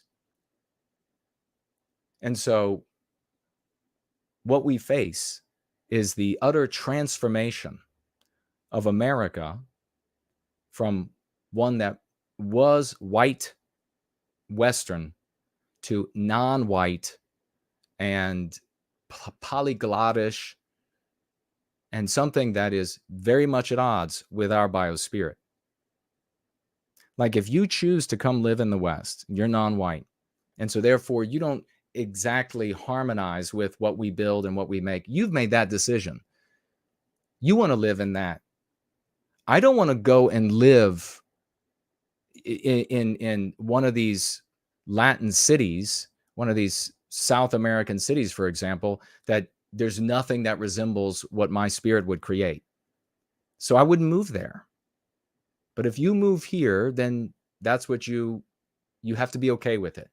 But what happens is you get so many people come in, they get what we refer to as numerical courage, and they begin changing the environment to something that's very uncomfortable. Now, without anti-whiteism, this leads throughout history to a cultural arms race. It's a Cold War at first, but there isn't a case in the history of man that I've been able to find where it did not end in sanguinary balkanization. Now you add to the mix anti-whiteism. So you're going to put white people in environments that feel uncomfortable to us. When we look around, it doesn't resemble us. These are not the way we would make signs. That's not the way we would make roofs. That's not the way we would have houses. We wouldn't put people together like this in those numbers. That all feels uncomfortable. And then you add to that we feel white guilt for feeling that way, that we feel bad about ourselves, while those around us, non-white and white, are hating us. Our very presence infuriates them. You have to also ask, even before we get to this point, that there are that many non-white people. It's already happening all across Western countries. The West is dying because white people are being white erased, and our projections are being white erased. You add to that even before we get to that point, that it gets so blatant that there's nowhere you can go, that you change the political landscape. And here I think is where we're going to enter with this video, because as the population of Central and South Americans, their projections, their needs, their desires, what they feel is good governance, etc., as that grows, and the Republican Party and the Democrat Party pander more and more to them as a consequence, white people will be further left in the dust. More importantly, I think maybe this guy even mentioned it. If he didn't, something he said made me think of it. And that is that the opposite in Central and South America, the leftist side, if you will, is a secular Marxian attitude to various degrees. Counter to that is not conservatives. Counter to that is authoritarians, which are largely Catholics, and the Catholicism is very different, based on my experience with Catholics from Central and South America versus my experience with white people up here in North America. So there won't be room if it remains Republican, the Republican Party, there won't be room for conservative ideals of small governance and the God-given rights of the individual. That's going to be of no consideration at all in another decade if this continues. There'll be no concern for things like private property. So let's go ahead and have a look, and we'll make some comments. In America is both concentrated and building a presence across the country. Already, the states of Texas, California, and New Mexico have plurality Hispanic populations. That is, Hispanics outnumber whites, blacks, and other racial groups in these states, but don't yet have a majority. Within 30 years, Hispanic majorities will almost certainly emerge across these states, and further within Arizona, Nevada, Colorado, and Florida, major pluralities or even potential majorities emerging in New York and New Jersey, and likely pluralities in Oklahoma, Georgia, Illinois, Washington, Oregon, Massachusetts, Connecticut, Rhode Island, Maryland, North Carolina, Virginia, and Delaware. The Southwest and Florida are almost certain to become the strongholds of Hispanic American culture and political influence, influencing both conservative and liberal culture and politics by acting as a major support base which both parties will hope to appeal to, and actively orient their policies to further include Hispanic American interests. At this stage, Hispanic Americans are likely to continue supporting the Democratic Party, given the party's strong favoritism toward immigrant groups as opposed to the Republican Party's. Just to correct him there, it appears to be favoritism toward an immigrant group.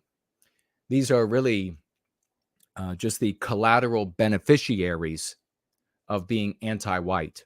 Democrat Party is vehemently anti-white. They need to do something as a consequence of their arguments that they make to victimize white people. There needs to be the chain from the victimization, the excuse for the victimization, and then what? In this case, what he's referencing are the immigrants. They benefit the immigrants. They benefit greatly from anti-whiteism. His firmer position on nativism and stemming immigration. Given historic political trends among immigrants, the support for the more liberal faction will likely continue until the Hispanic American population feels it has gained all it can from democratic politics and thoroughly shifted national policy, moving in a more pro-Hispanic direction. This was seen among German, Scandinavian, and Irish. So could you imagine that? A more pro-Hispanic. Americans who opposed the conservative establishment of the Democratic Party during the early to mid-1800s and helped usher in an era of Republican dominance until disagreements later emerged between them and Anglo-Americans over labor issues, the Great Migration, and matters of assimilation. Likewise, the same was seen with Third Wave. Remember,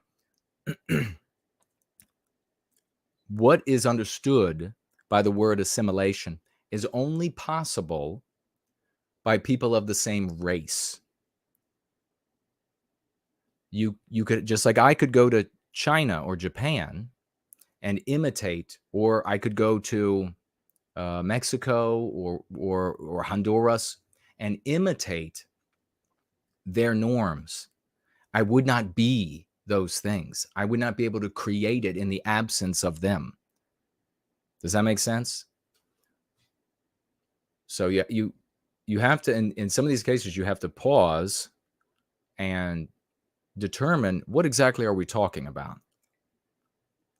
As the Southern Europeans, Eastern Europeans, and more newly arriving Irish Americans who threw their support behind FDR for the support he provided to the lower class laborers, immigrants, and urban areas. These third wavers being among the most active participants in the later civil rights movement, which they treated as not merely a movement of equality for African Americans, but a means to cripple the conservative social establishment of the country, which they saw as prejudiced toward not just African Americans, but themselves as well. And in the aftermath of the civil rights era, these same populations would also assume more conservative positions now that the social mindset of taking the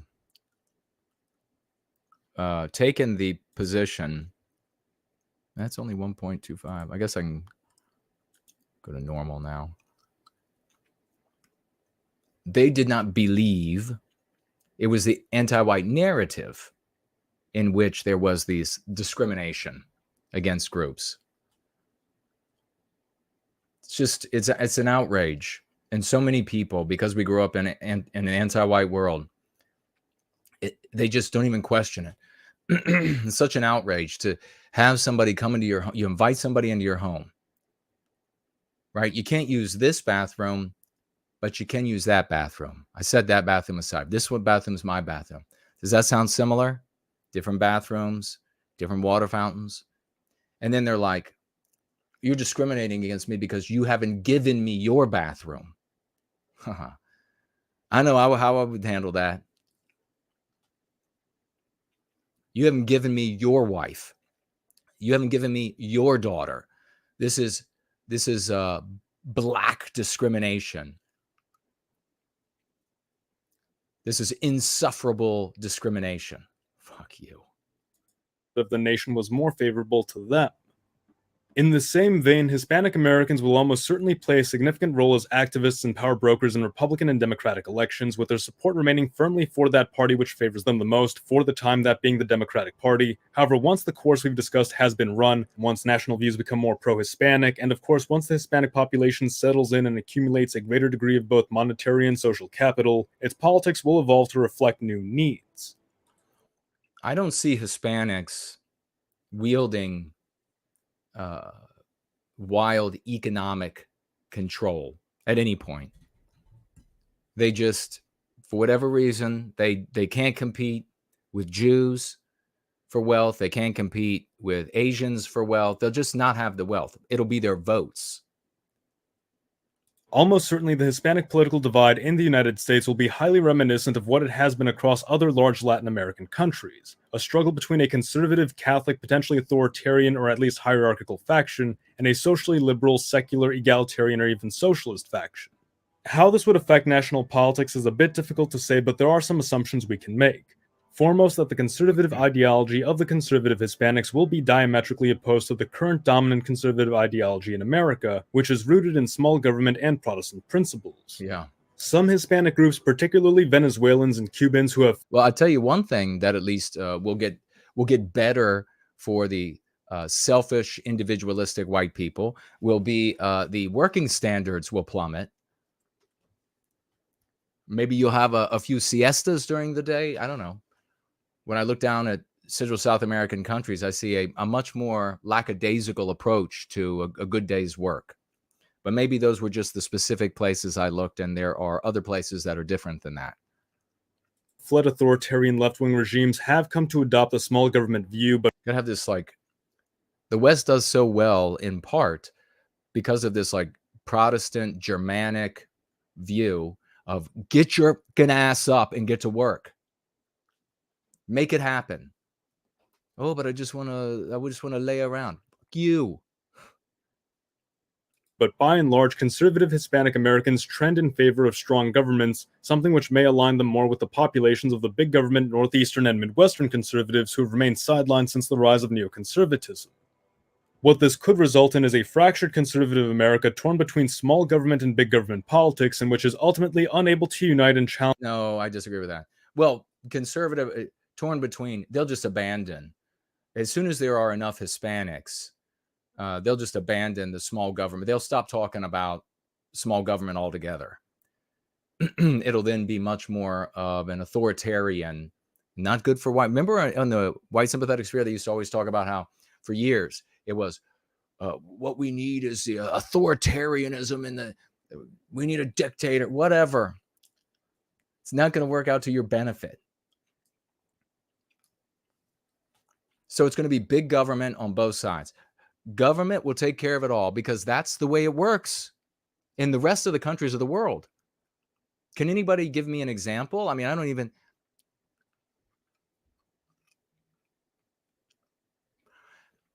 Can anybody even give an example of another people that have been so individualistic as the white race, putting all of the responsibility on the individual? Everywhere else I look, I see peoples around the world clamoring for their mommy, daddy government to do it for them. White men don't like that. No, no, no. White men don't like that at all. White men want to be in charge of our own world. And that's why we set up governments the way we set it up. Doom Flayer says, how do you suggest to cope with the despair and toll this will take on mental health of whites? Well, if you should start going free, you should get the book and begin the practice and stick with it. What you're experiencing is what we refer to as white noir. And you can learn all about that in the practice. And by addressing these poisonous anti-white ideas that are in you, you'll begin to feel better about yourself, access more of your physical, mental, and spiritual potentials. And you'll be able then to take that to people around you. And for the first time, you'll see success with what you're doing in changing the world. That's what we have going on around us. When you see success in this community, this white positive community, when you begin to see that success happening, that cures you of those morose feelings, those saturnine ideas that bring you down and weigh on the mental health of white people. Lady Anglo is here. Great to see you. Trump 2024 is here. Funny name, the rest of it. 555 is here. Machiavelli sucks is here. So that's what I suggest, brother. That's the only way. When you begin seeing progress, and some of the people in the live chat right now can share with you that has been the case for them. We have countless testimonials. Once you begin seeing the successes, you see that, wow, this can work. This can change the world. And so instead of just feeling like a victim that's helpless, you have work that can be done and that is working, that is actually working. That's the best way to combat it. Challenge its left-wing opposition. Given the rise of figures like Alexandria Ocasio-Cortez and the emergence of progressivism, it seems very likely the Democratic Party's gradual embracing of the Hispanic left's ideology will be far more seamless. However, there's also the possibility that the conservative factions, despite their disagreements, find increasingly progressive policy to be so egregious that they coalesce into an... By progressive, he means anti-white. We never use the words that they take for themselves. It's anti-white. Opposition faction, though will no doubt be rocked by much the same divide seen within the Republican Party today. The United States probably won't end up as another Mexico or Brazil, but aspects of those countries will definitely begin to become apparent within America. That is not an accurate or inaccurate prediction. He could not possibly know how it's going to play out. When people make predictions like this, just ignore them. Even when they feel good, even when they feel like, whoa, that is, you really think so? Just, it's like a parent telling a lie to their child, or maybe a truth to make the child feel good about something. Don't be a child is the message there. Be an adult. If it's going to be different, if we're going to have a white Western America, we have to do it. No one else is going to do it. Period. But we can do it, and we are doing it. American culture, politics, and life on a very noticeable scale over the next few decades.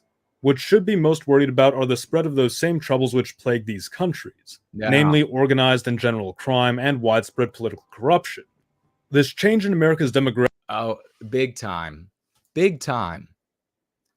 Everything that we see in areas of the world, good and bad, comes true where those people end up living, wherever they end up living, in numbers significant enough that they have numerical courage. When they are numerically diffident, no, doesn't happen. But when they get numerical courage, like I remember, you can actively see areas changing in America. If you live near any area, you could see it changing.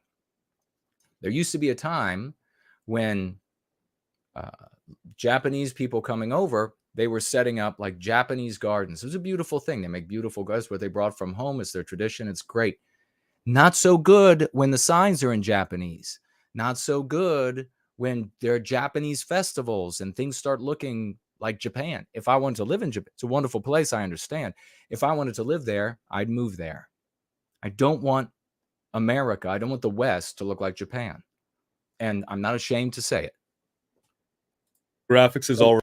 What do we have to look forward to with a burgeoning Central and South American population? Again, a lot of good people in there, for real. I'm not saying that for any sort of censorship. Legitimately, a lot of good people. The reality is, we'll bring those instincts. They'll begin changing the landscape to actively look like what they have within themselves. And within those populations, we have seen things like these massive narco mafias, the prostitution through the roof. How many other, what else was it? Oh, the gangs, the massive gangland warfare, all of that, the beheadings.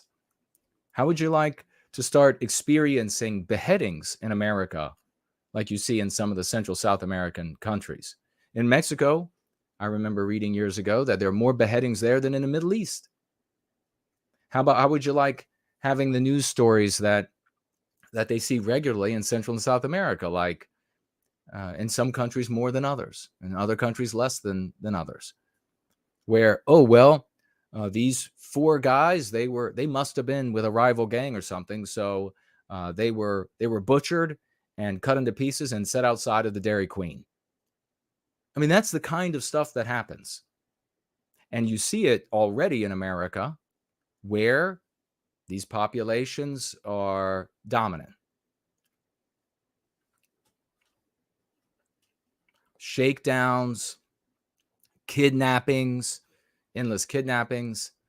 I mean, so many of the times that white people go down to some of these countries, they go to the resort and then they go to the safe areas, and they still get raped and murdered and disappeared and robbed and everything like that.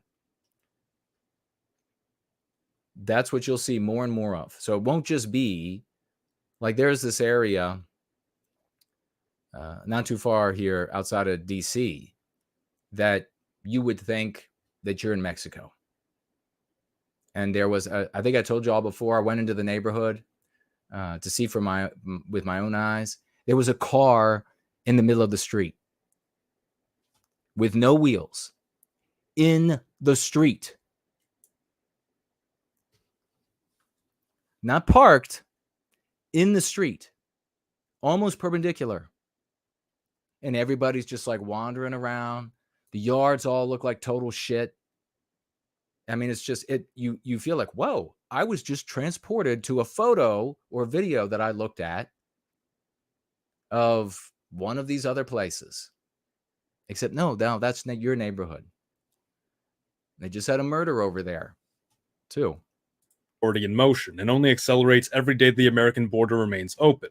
Intensifying border security and completing the border wall will stop or significantly slow this inflow, and deportations of illegal immigrants will put a dent in the Hispanic population. But even with that, and even if we assume the proposed Republican policy of ending birthright citizenship is put into effect, the Hispanic American population that remains will likely still be sufficient enough to cause this change in the country by 2065. But what do you think? Is the future? I wouldn't believe that for 2065, way too far off in the future. The Hispanic population, if we don't recapture enough of our destiny to put a serious clamp on the border and deport like there's no tomorrow, it's going to be much sooner. 2050, 2045, and 2065, no. Everybody always looks at like these static trend. It's like, well, that's where it's going. And so where will it be in so many years? Has it ever stayed the same, like the same arc, the same trend? No. Now, having said that, there are a ton of magnificent Hispanic people that are serving white well-being. They're living in the United States. They don't want their countries to become Venezuela, or their communities to become Venezuela or Honduras. They don't want that. You know, there are big, like between the Central South American countries, there are big animosities. There are big animosities within those countries, just like all countries. I think I told you all about the female from Peru. And she asked me one day, why is it that the white people are so racist against, this word we never use, against non-white people?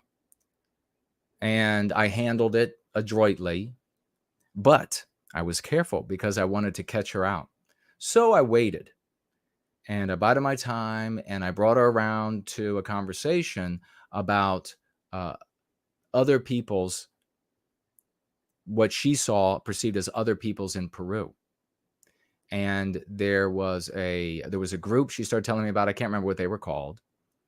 And they lived mostly in the mountains, and they were mostly didn't have European admixture, and they were just like animals, and they were dogs, and the things that she was saying about them.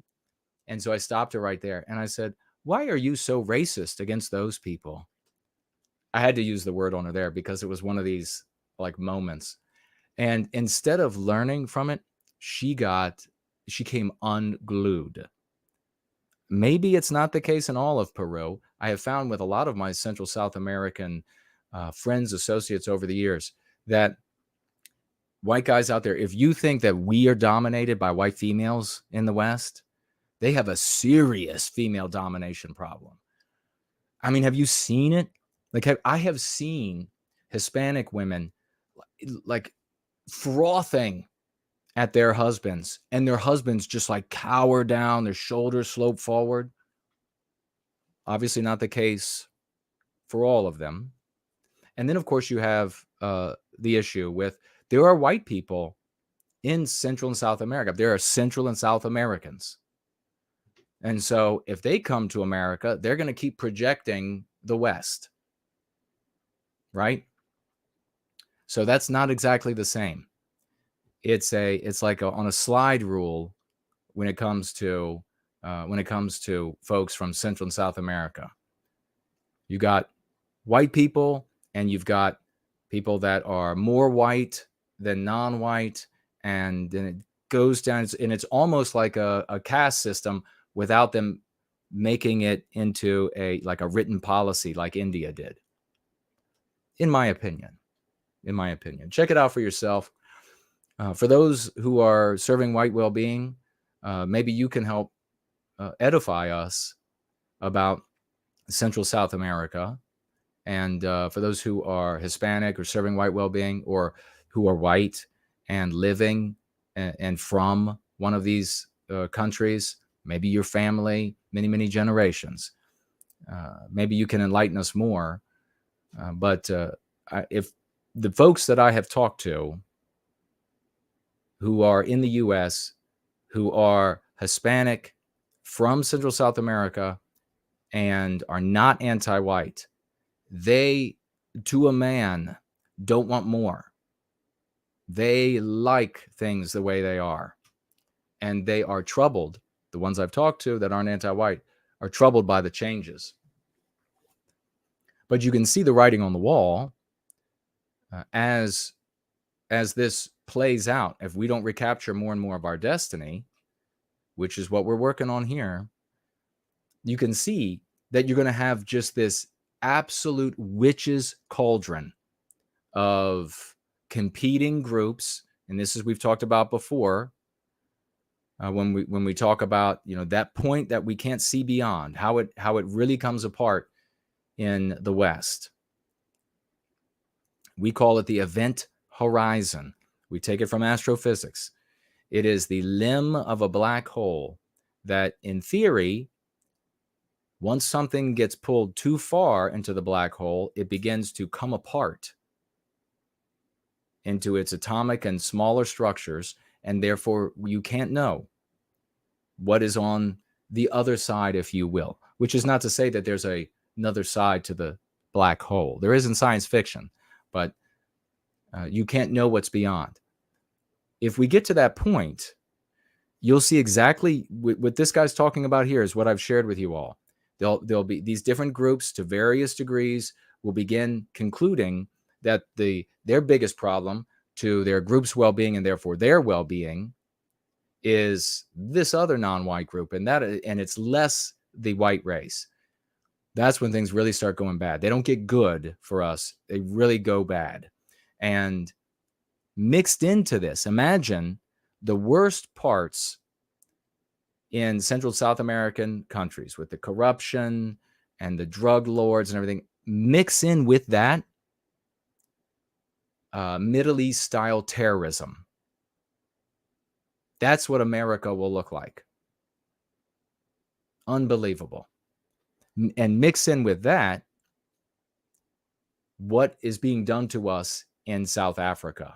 Now, if that is not a hell that should motivate you to get off your ass, to go free, to spread the lexicon, the key concepts, the dialectics as far and wide as you can, then there isn't one.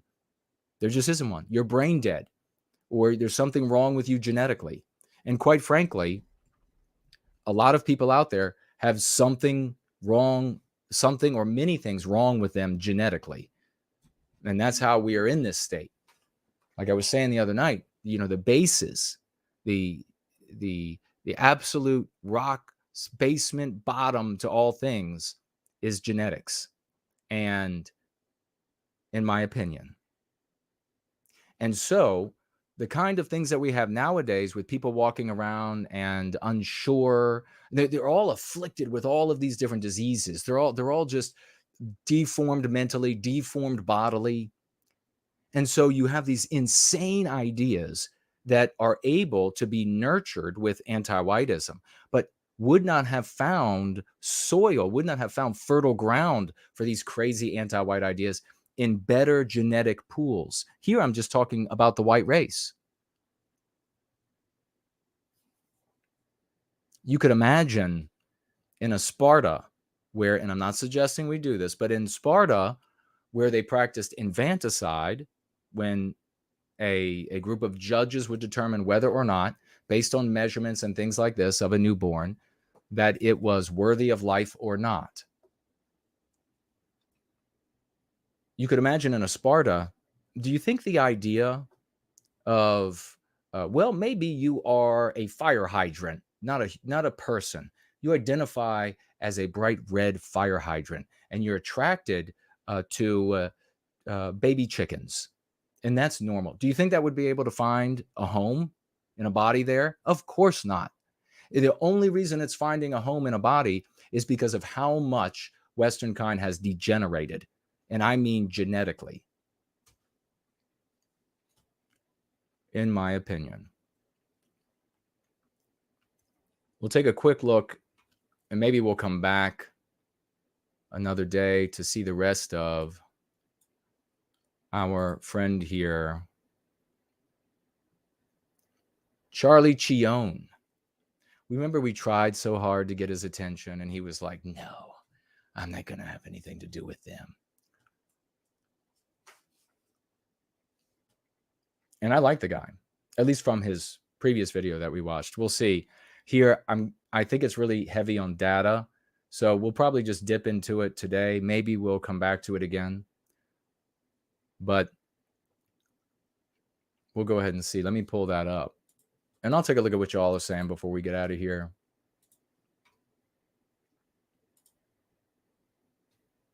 That's it. Let's talk about the migrant crisis currently happening in the United States. Immigration in general is an issue that I've thought about frequently for years, and after years of thought, I want to share with you where I'm at currently. I feel like a rundown of the entire situation is not necessary. Rather, there's a few specific issues I wanted to mention. But I'll just... Is he talking too fast? I sped it up some. You know, I don't know if he's going to want to try to complain about us playing the video or not. So I got to make adjustments. I have to pause it and talk, and you know how it goes. Over there on D Live, and Ken, is his audio loud enough too? Let's see. 07 back to, is that Ancestral over there on D Live, and we have a Lemon from Board Troll over there. Thank you very much. A lemon's worth of cryptocurrency. And let's see over here on Odyssey how we're doing. Okay, doesn't look like we missed anybody. If you financially gifted on Odyssey, and I'm not seeing it, I'm not reading it, it's not because I don't like you. It's because it's not showing up here. Let me know, and I'll look on the dashboard and see if I can find it there.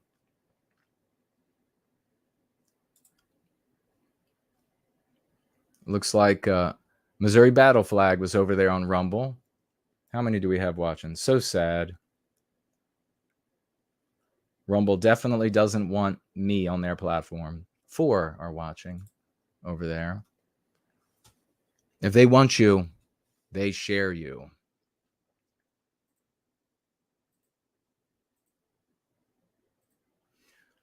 I worked out today. Hit it hard.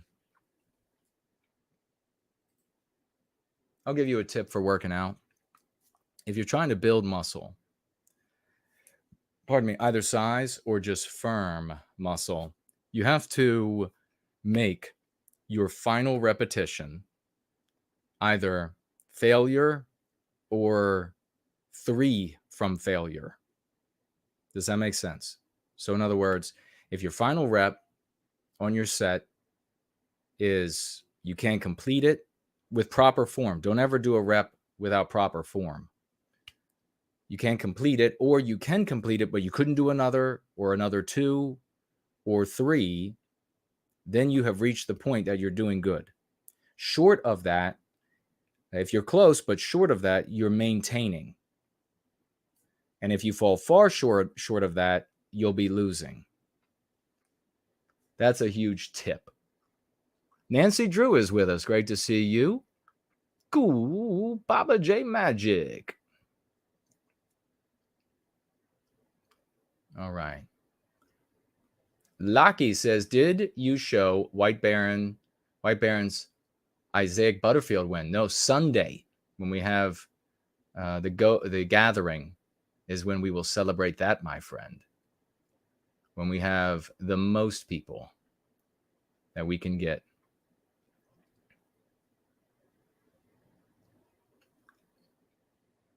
Blonde Ambition is here. Great to see you.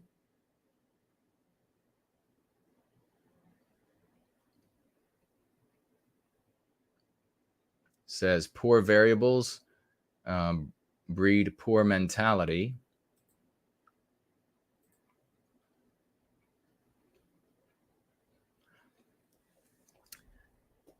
Somebody here said, wouldn't mind if the country was majority Japanese or Korean, as long as they're Christian, conservative patriots.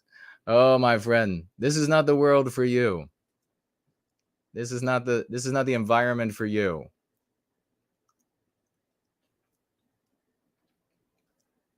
We happen to think that the source of these ideas of the West is more important than the ideas. So I think if you reflect upon that and you still conclude that the ideas are more important than the flesh and the biospirit that creates them, then I submit that you need a therapist, and you should get to that very soon if that's the case.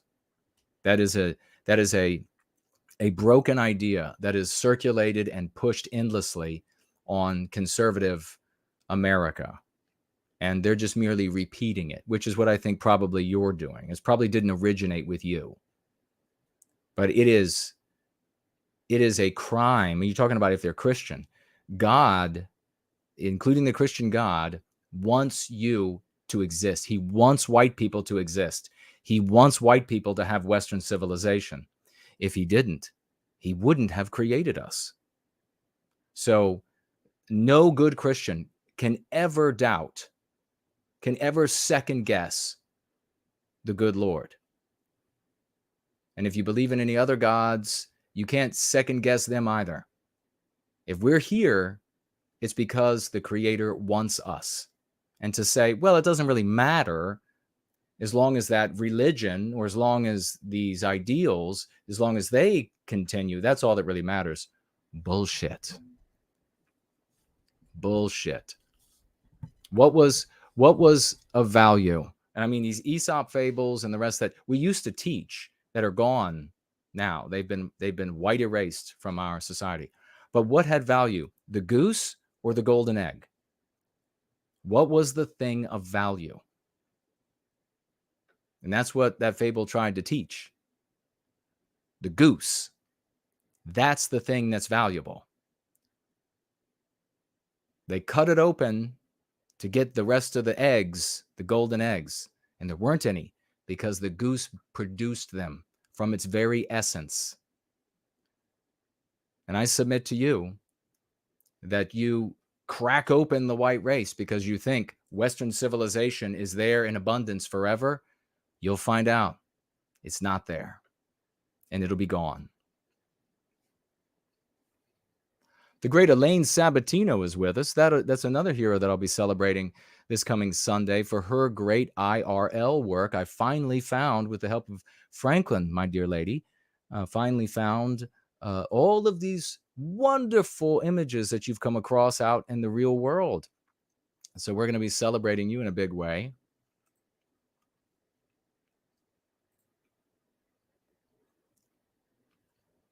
All right, let's get back to this. Skate Trooper is here. So is White Calling.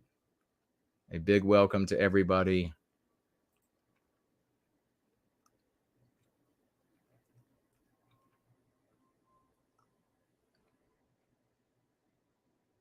Promethean Healing is with us. Great to see you, brother. He said he was surprised when he found out from a friend in South America that there were large numbers of Westmen down there.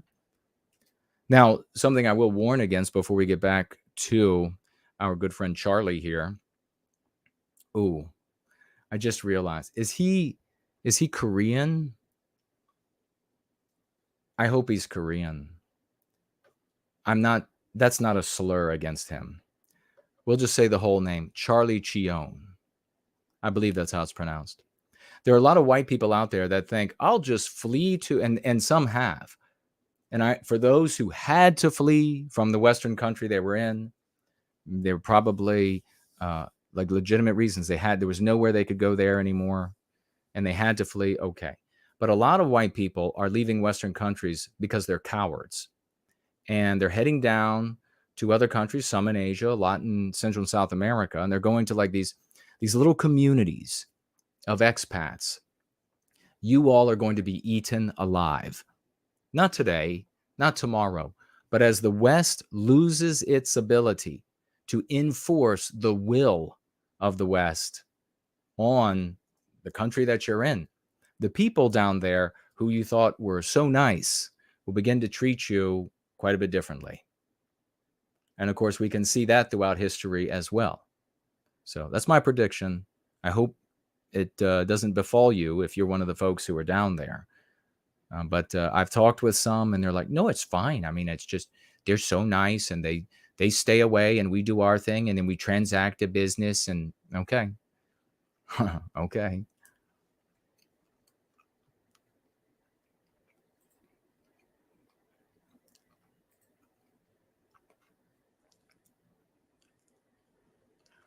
Was somebody here called Swanee River or something like that? I thought I saw it. The screen leapt on me. The Wolf Throne. That's actually a pretty cool name. The Wolf Throne. Yeah, that's a cool name. All right. Let's listen to some Charlie Cheon. Finger Fretter says, a racist. The charge against that is what drew me into going free. Ah, well, thank you. Yes, many people do come here from that. They're tired of getting called that. Thank you, No White Guilt. You are most welcome, my friend. Mestizo Karf might have been helping me out a little bit earlier with one of my questions, and I'm not sure which the question was, but he wrote here, descendants of the Incas.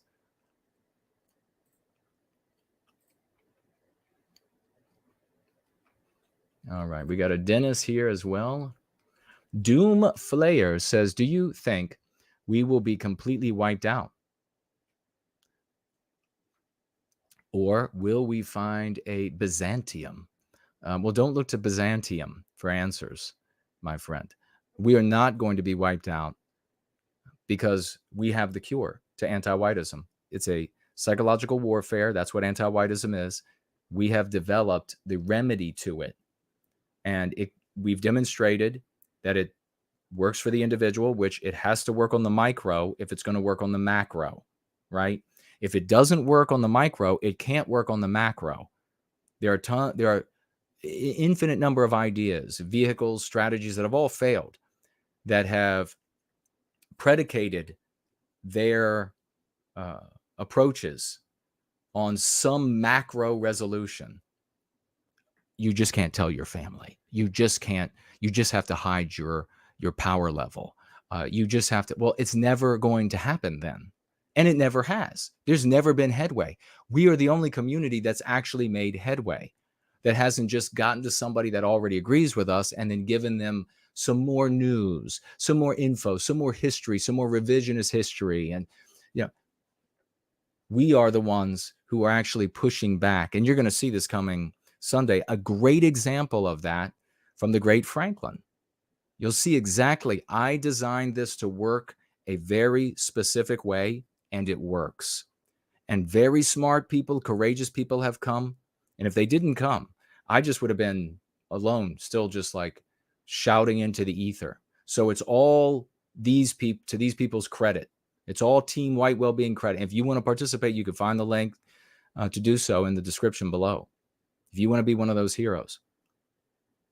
But you can even get all these things I predicted. You would think that I would have like hordes of, I guarantee you, if I were Indian in a white country, emaciated in India from India, Indian from India, emaciated maybe, I'm just pulling to mind a caricature in our movies, in our stories in the West. And maybe I wore a turban and maybe I talked really slowly like this. There would be hordes of white, there would be, no shit, hundreds of thousands of white people that would be sitting on the edge of their seat to every single thing I'm saying, just based on all my predictions coming true. Where are all the white people? They got to vote. So they know how to do it. They got it all figured out. So don't worry, my friend. Get involved, and we're making a change that can happen very quickly across the West.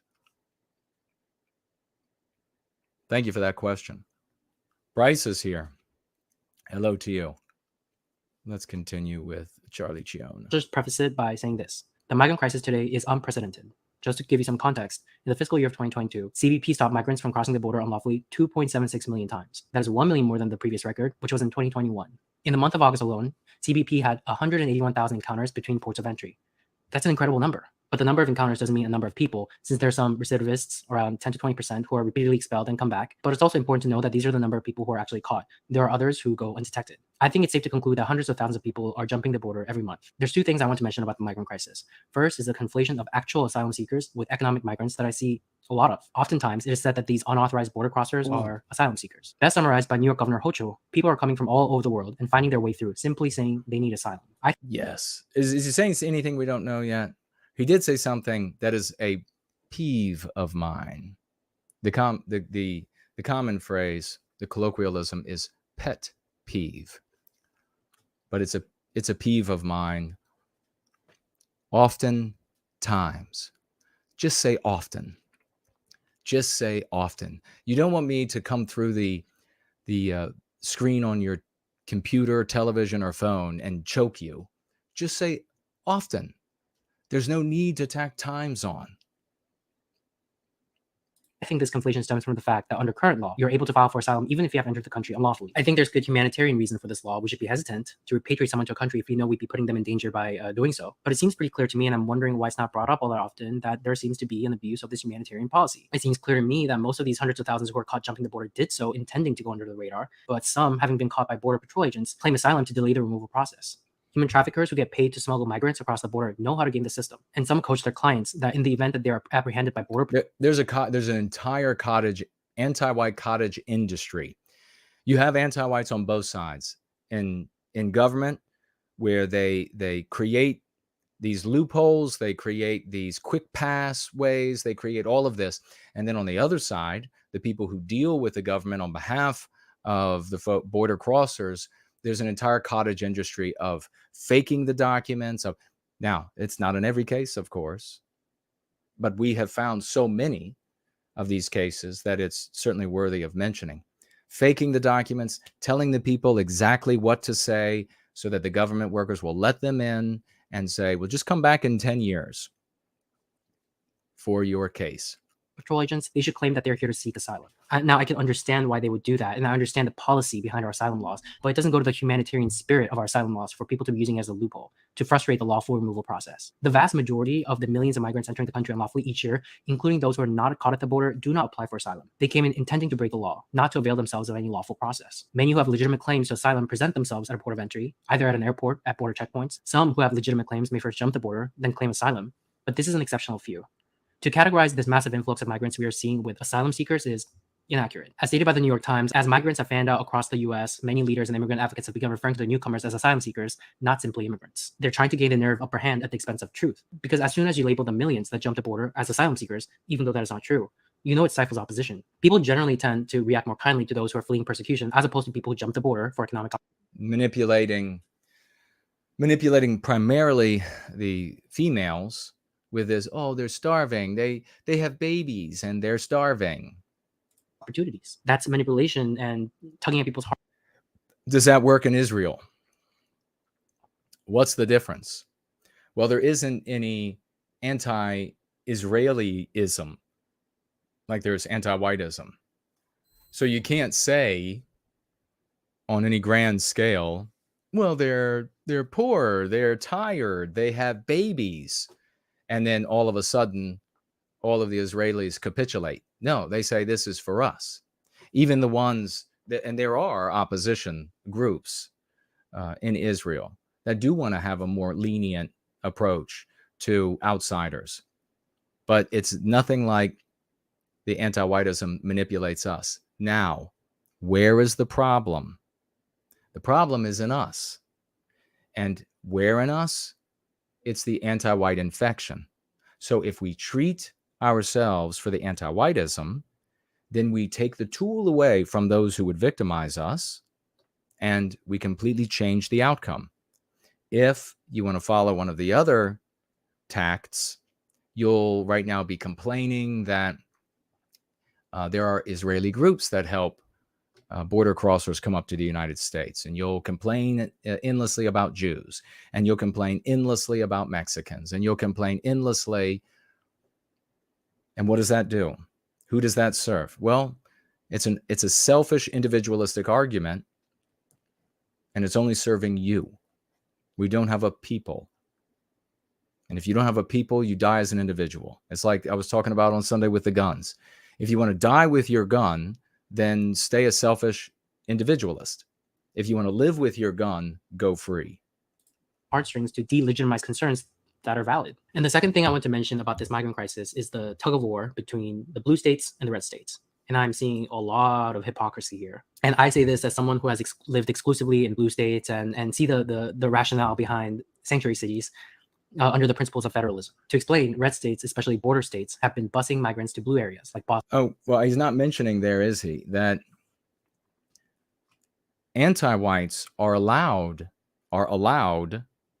to break the law because they hold the positions of power. They hold enough nodes of power to be able to just say, we're going to just ignore the federal government and do what we want, and we'll make some perfunctory argument about states' rights or whatever. But even before they had the nodes of power to back them up, to be able to disregard what the federal government says, even before they had that, they were still getting away with these things. And of course, they got to the point where they had the nodes of power somehow, anti-whiteism. Before they ever had the strength to say, you can't come pick them up from here. You can't enforce some federal law here.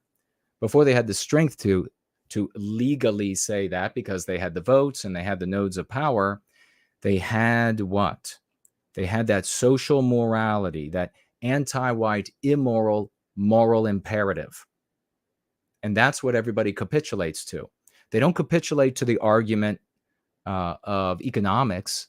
They don't capitulate to the argument of rights. They don't capitulate to a weighing of the citizenry that has a contract with the state and federal government that they would protect the citizen. That's why the citizen has turned over the rights. They don't lose the argument on any of those grounds. It's always lost on this social morality, which is the anti-white, immoral, moral imperative. These people, they just want a better home. Why would you stop them from having a better home? Boston, Chicago, and New York. And leaders in blue cities are chastising red states for sending them over. They're saying states like Texas are playing politics with people's lives. No, are you kidding? You're playing politics with people's lives. If you have a whole spiel about how you welcome immigrants, how red states are anti-immigrant, shouldn't you be thanking red states for sending people over? If you think migrants are treated better in your neighborhood and you welcome them, you should have no problem with those who you think are hostile to migrants sending them over. This was the opportunity to put your money where your mouth is, and the result is dismal. Take New York City as an example. New York City is a city that prides itself on welcoming immigrants, being a city of immigrants, and was at the forefront of opposing Trump's immigration policies. But when red states began busing migrants to New York, there came a change in tone from the city's leadership. After around 100,000 migrants were bused in the span of a year, the city leaders say that NYC is at a breaking point. They're poised to spend $12 billion over 3 years. The mayor says that the city has no more room, wants to distribute flyers at the southern border asking migrants, please consider another city as you make your decision about where to settle in the US. 100,000 people. A tiny fraction of the millions that jump the border every year. So then if this fraction of what border states like Texas and Arizona have been dealing with is a huge problem for the biggest metropolis in the country, why are you expecting these states to put up with a much larger influx that they didn't want in the first place? How are you criticizing them? They don't have any cities with infrastructure comparable to that of NYC. And this is what happens when reality collides with ideals. There are many things that advocates say. The ideals is that he's talking about is anti-whiteism. That's why you see why is it that Charlie is pointing out here, why is it that in places like New York and Chicago, why aren't they saying that's great that these states that are red don't want these people? We want them because don't they make more money? Remember, for the state, isn't that one of their big arguments? Oh, it's an economic boon to have them. Send them over. Why is it that they don't do that? He's arguing, and it's a fine argument in and of itself, that, well, it's crumbling. It just doesn't work economically. It doesn't work physically, etc. No, the reason they're rejecting, not only is it the consequence of them moving up and economically it being untenable, but because the whole purpose of bringing all these people in is to victimize white people. It's not to create Shangri-La in New York out of all of the non-white people on planet Earth. It never was that. That is just the fantasy they paint in the sky, when in reality, it's we want to hurt white people. When they see, that's why the anti-whites in the federal government have gone out, identified the whitest zip codes, and that's where they are funneling non-white people. Because it's all about victimizing white people. That's the main reason. New York doesn't want more because they already have enough non-white people. There aren't, how many white people are there left to victimize there that the non-white people won't have to suffer in order to victimize? Do you see how this is actually weighed out? I think from the goodness of their heart, to justify the actions of those who unlawfully cross the border. Immigration built this nation. Immigrants provide enormous economic benefit to the country. There's some truths to that, but they ignore the fact that there are negative socioeconomic consequences to millions of people jumping the border. And we're seeing those. And that immigrants build the country, that's a meme pathogen. There is no building Western civilization unless it comes from a Westman. Other peoples can contribute, and they have over the years wonderfully, and we're very grateful for that. But if you don't have white people, you don't have America, period.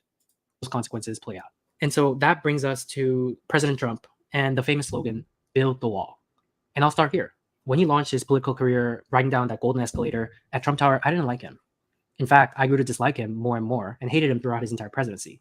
Although how I think about him now has gone through some dramatic change, overall, still can't say I like him. And when I was in college, when he was winning state after state in the Republican primary, all my friends and I were like, this is a joke, right? There's no way he's going to win. I asked myself and the people around me, what do people see in him? I don't get it. Hadn't a clue. I went to public college in LA, so it's not like any of my peers were going to clue me in. But I got some different perspective on this issue now, so if you still don't see it, let me paint you a picture. Let's suppose a hypothetical Trump supporter, not the average or the extreme or the loyal Trump supporter, a hypothetical person who supports Trump's policies. Let's call him John. Here's the layout of the land when Trump stepped into the political arena. For decades, John has seen Washington engage in a fruitless tug of war on this issue with no meaningful solution on how to stop the flow of people coming to the country unlawfully. To John and many people, this is a serious problem that's gone unaddressed far too long. Then he sees this guy in the news saying, build the wall. And that three-letter phrase strikes a chord within John that no other politician has ever stricken. Because guess what? That's a solution that John has also thought of when thinking about this issue. He has talked about it with his friends. Why don't the politicians in Washington just build a wall? See, that solution has intuitive appeal. And the most convincing argument and the most popular public policy is one that appeals to intuition. If there are millions of people jumping the border, why not pull a wall up? That's the purpose of a wall. From the fencing around your front lawn to the gated community in Bel Air to the Great Wall of China, walls are erected to keep people out. Makes sense. So this guy Trump, John thinks, I'd like to hear more from this guy. He's saying something different. He commands John's curiosity and attention. But what cements his loyalty to Trump is none other than the visceral reaction to his candidacy, especially by the members of the media. They go ballistic. They call him names, attack him at every angle. But wait, it's not just him they're attacking. They have a generous heap of loaded words for his supporters too. They call his supporters the same names that they call him. They'll pull up a sensational video of an overweight bearded man wearing MAGA hat and Oakley sunglasses, veins popping out of his forehead, screaming at a minority at a Trump rally. All aboard the Trump train. They manufacture an archetype of the Trump supporter. There are some racist white Trump supporters, as there are racists in every— Okay. Glad he just said that right there. Because what is the archetype that the enemy and the universities, the media rather, the universities, entertainment, what is their consummate evil? That tells you who they oppose. That tells you what they want to do. Nobody wants to, say, tolerate evil. They want to get rid of it. So you learn everything you need to know. But I don't think somebody like Charlie will necessarily get that on his own, that these people are just vehemently anti-white. And that's what they are. They hated Trump, not because Trump cared about white people, and they hate Trump today, not because he cares about white people, but because of what he inspires in white people, which is this kindling of an identity, this kindling of a pride. And white people aren't allowed to feel pride in the West. They're not allowed to say, we're a people, we built America, it's ours, and we're going to defend it. They don't want white people saying that. And so that's why they will oppose Trump and do oppose Trump and anybody else who steps forward. And then when they want to create the caricature, who is it? What is the avatar? It's the white man who wants to own and who is prideful, who wants to inherit what is rightfully his, who wants to stand up for it. That's their evil. From that, you know who and what they are and what they have as their objectives. Every race. But the media's goal is to paint the image that this is true of those who agree with his politics. Anyone who supports Trump is motivated by hate, they conclude. On cable news shows, they invite guest/contributors who's a humanities professor at NYU or BU or the like, who postulate an academic theory that the rise of Trump is due to white anxiety at the demographic shift. White anxiety is rooted in white supremacy, and you have to remember that in the history of this country, blah, blah, blah. Thank you so much for coming on, Dr. Blah, says the CNN anchor. All the while, his Democratic opponent calls half of the country up. So you hear in what he just presented, the mean pathogens. And the one right there is that very simple psychological trick of saying that a person is something that's objectionable unless they do what you want them to do. So white people are just, anxiety is another word for fear. White people are just afraid. You're just a bunch of cowards. And then what ends up happening when they play this trick that like children learn by the time they're 7, but somehow all these white people, they're just falling for it with anti-whiteism. But I mean, you have like the Limbaughs of the world. They perpetuate these things. Like they perpetuate. He kept using homophobic, even though on the air he said he knew that that was a tool to manipulate white people. Well, he didn't say white people, but I guess he probably said patriots. I can't recall. So they're saying you're scared. And then what ends up happening with white people? Oh, I'm not afraid. Yeah, I'll have tons live in my neighborhood. It's just that, and you've lost the argument. Basket of deplorables. Now let's go back to John. Wait a minute, he says. He's thinking to himself, they're talking about me, but I'm not like what they're trying to pay me out to be. His mind immediately goes to his dealings with others in his personal life. He has acquaintances, neighbors, coworkers, and dare I even say friends who are racial minorities. He gets along well for the most part with people. You see, I mean, Charlie Chione here is perfectly telling the story within the anti-white narrative. That's what the white guy ends up doing. That's what the John here ends up doing. He ends up saying, no, no, no, I'm not this monster in the anti-white narrative. Let me prove to you how anti-white I actually am. I have nothing but non-white friends everywhere I turn. Again, revealing like what yardstick, what immoral, moral yardstick is he measuring himself by? An anti-white yardstick. You can't win. And that's why we haven't. That's why we just only lose generation after generation. You cannot measure yourself You cannot allow them to measure you by an anti-white, moral, immoral imperative. Instead, you assert, as we teach in the Go Free manual, the Go Free practice, our white positive moral metric. We hold the power of being the ones who have to be propagandized, which means that if they're going to talk to us to propagandize us, if we refuse to speak in the terms, the concepts that they want to use, but in the concepts that we want to use, we then can empower ourselves, arm ourselves with concepts that strengthen us and expose them as the immoral agents they are. That's what we've done here. And he works on the principle that as long as you give me respect, I'll give you respect back. He doesn't like that millions of people are jumping the border each year, not because he has some deep-rooted hatred of Latinos. It's a matter of principle. It's against the law. Oh, gosh. Charlie Chione, he just said Latino like he hears them say it. I think I told y'all I had a teacher at high school, and she would, every other racial group, she said, in nationality, she said with no accent whatsoever, she spoke perfect English. But when she got to Latino, it sounded like we were in the jungle in Honduras or whatever. All of a sudden, it was just like the ugliest sounding thing to my ear. I mean, maybe it's to your ear, it sounds differently. But to my ear, when somebody's rolling along and then all of a sudden they're like, Latino, you know, I'm just like, what? What just happened to your mouth? What was that sound that just came out? Just say Latino. So I said, I was in high school. So I said, you know what? I notice you always say Latino with this accent. And she said, well, that's out of respect to the Latinos. And she said it, of course, again in that way. And I said, well, then I want to hear you say with the accent France and Deutschland for Germany. And I want you to do a British accent when you talk about the United Kingdom. And boy, the class, they were all like, oh, holy shit. She wasn't very happy. I said, the whole room here, we have French, we've got German heritage, we got all these different things. Law to cross into the country without being inspected at a port of entry, and for good reason. Like it or not, there are social economic consequences to an unsecured border, not all good.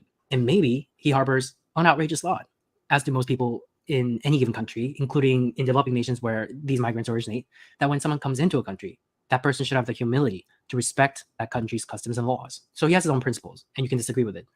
Well, he started off with and you see how this is, as a white person, and he's accurate, unfortunately. Far too many white people are like, well, there's an economic cost to it.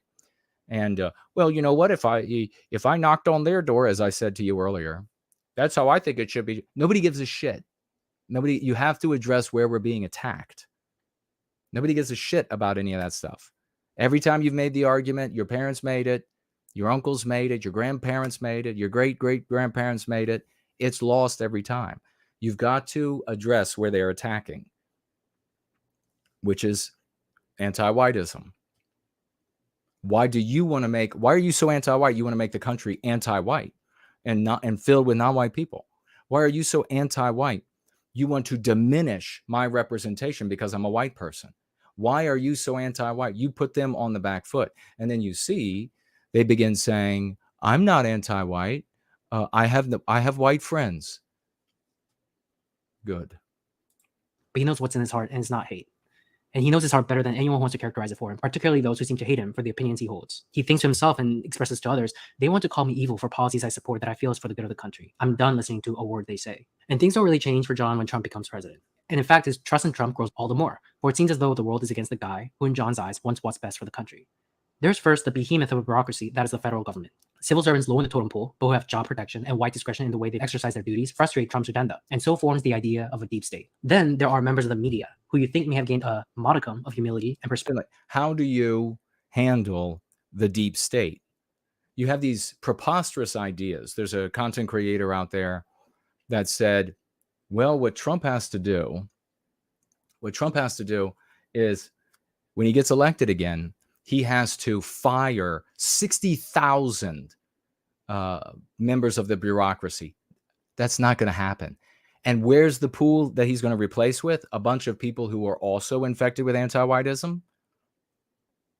a bunch of people who will capitulate to anti-whiteism, or their families will capitulate to anti-whiteism and ostracize them and pressure them. I mean, it's outrageous to me, and it makes me furious that so many people are just so mired in midwittery and midget wittery that they'll follow somebody saying something this outrageous. The only way you can handle a deep state is by way of the Go Free method. It is the only way. He's not going to fire 60,000+ of these folks working, these apparatchiks working in the bureaucracy, and then replace them again with who? With what? With a bunch of folks infected with anti-whiteism. Jay Bishop says, absolutely true, Jason. We are even silenced for mourning our dead at the hands of anti-whites. Yeah, absolutely. Well said. Valentine is here. Hello and welcome. Let's continue for another minute, and then we'll maybe watch the rest another day. After hammering on endlessly about how Trump was never going to win, do they think to themselves, did we misread the public sentiment? Should we recalibrate to regain the public's trust?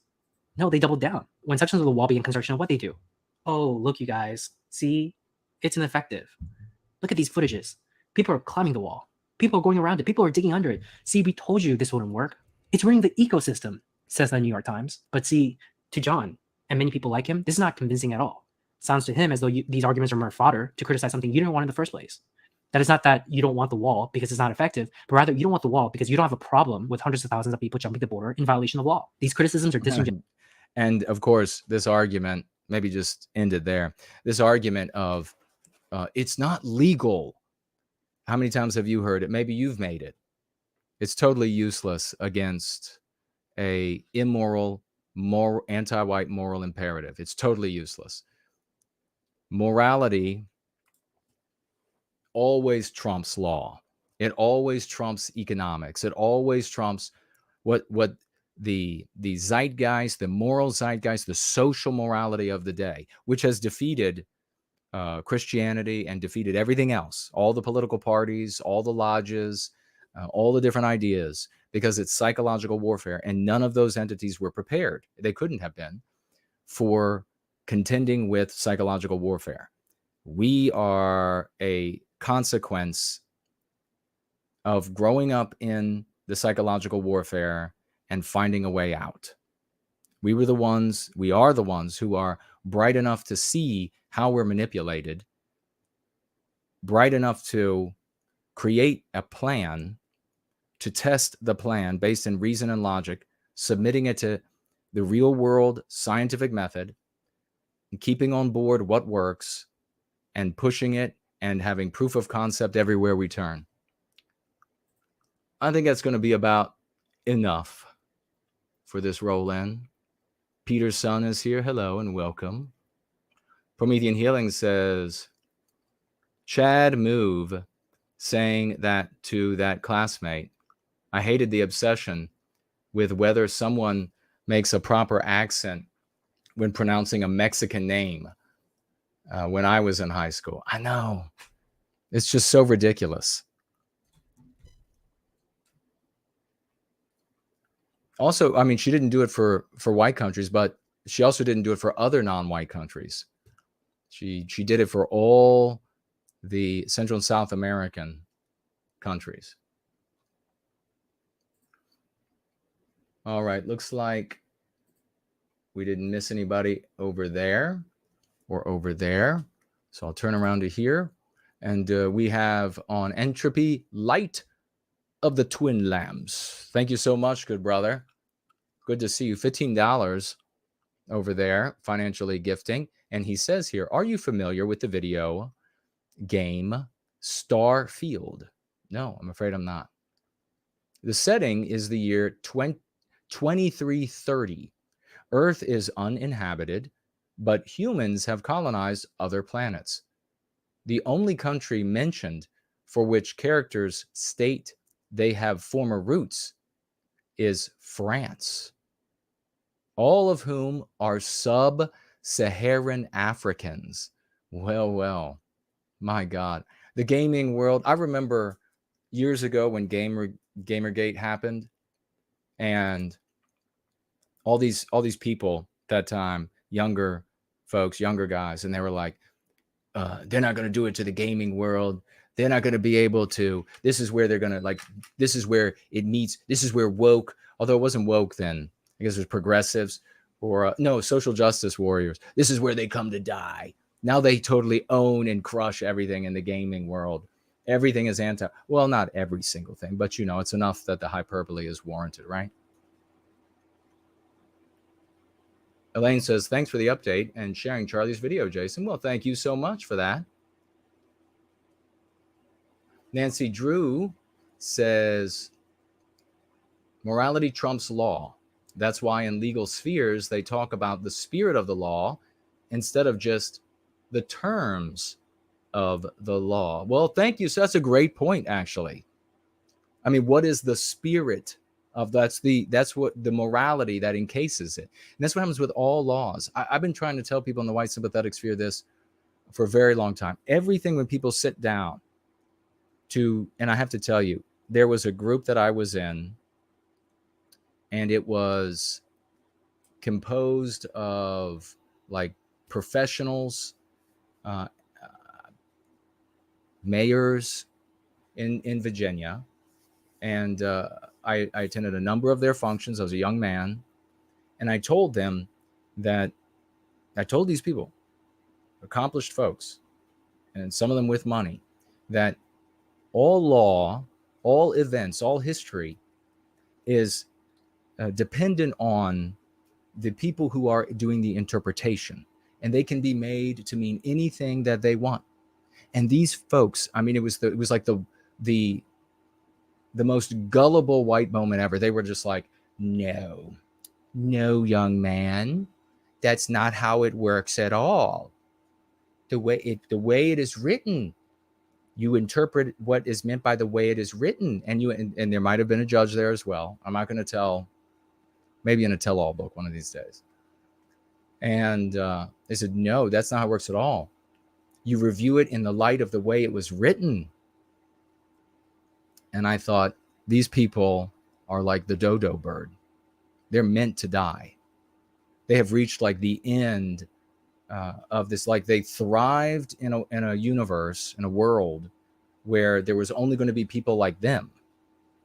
But when you get into a multiracial world, and especially where there is the doctrine of anti-whiteism, what I said all the way back then to those mayors and judges and those accomplished people, that when I was being corrected by them, when I was being told, young man, that's not how it works, you're going to have to look at that again, I was right. I ended up being right.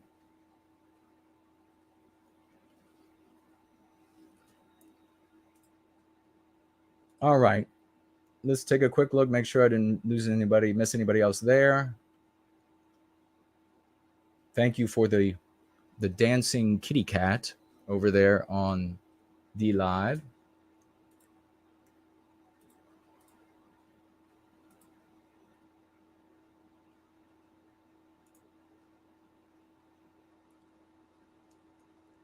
And okay, we didn't miss anybody there.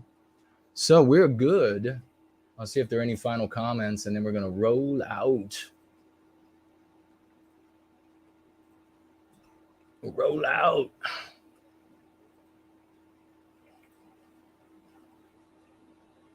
I'm bass dancing cats.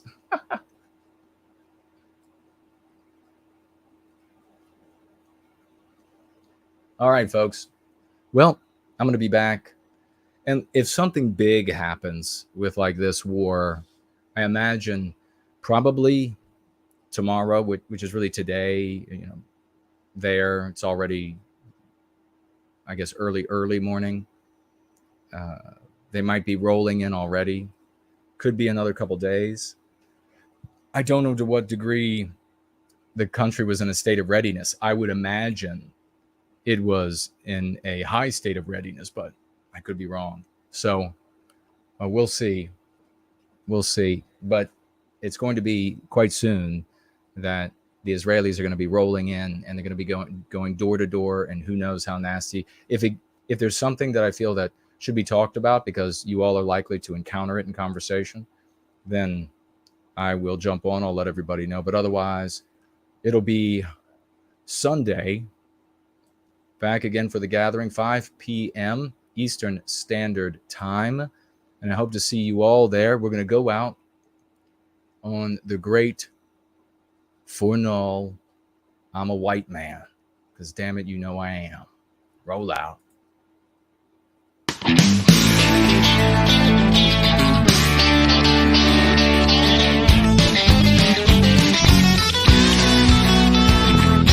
Some folks call me a rambling man. I do a lot of thumbing and kicking cans, and it wouldn't do an ounce of good to call my name. Daddy's name wasn't Willie Woodrow, and I wasn't born and raised in no ghetto, just a white man looking for a place to do my thing. Well, I'm out to find me a wealthy woman in a line of work that won't take no diploma, and I ain't got much to lose and life to gain. Some call me a good time fella. I ain't black and I ain't yellow. I'm a white man looking for a place to do my thing. I don't want no handout living, don't want any part of anything they're getting, 'cause I'm proud and white and I got a song to sing. Well, I said a few things and I'll admit it. If you want to get ahead, you gotta hump and get it. I'm a white man looking for a place to do my thing. Now hump and get it. We got to come back. Big celebration. Big celebration here for DB50, who just came in with a $50 financial gift. Everybody celebrate. The big DB50 has shown up in the of our roll-in with a big $50 financial gift. God bless you, man. Walk us emojis for this guy. 95. Let's get some quadruple 07. God bless you, brother. That is so awesome. Thank you so much. Showing up just like the cavalry. I knew I heard the bugle. The cavalry was coming over the hill. God bless you, brother.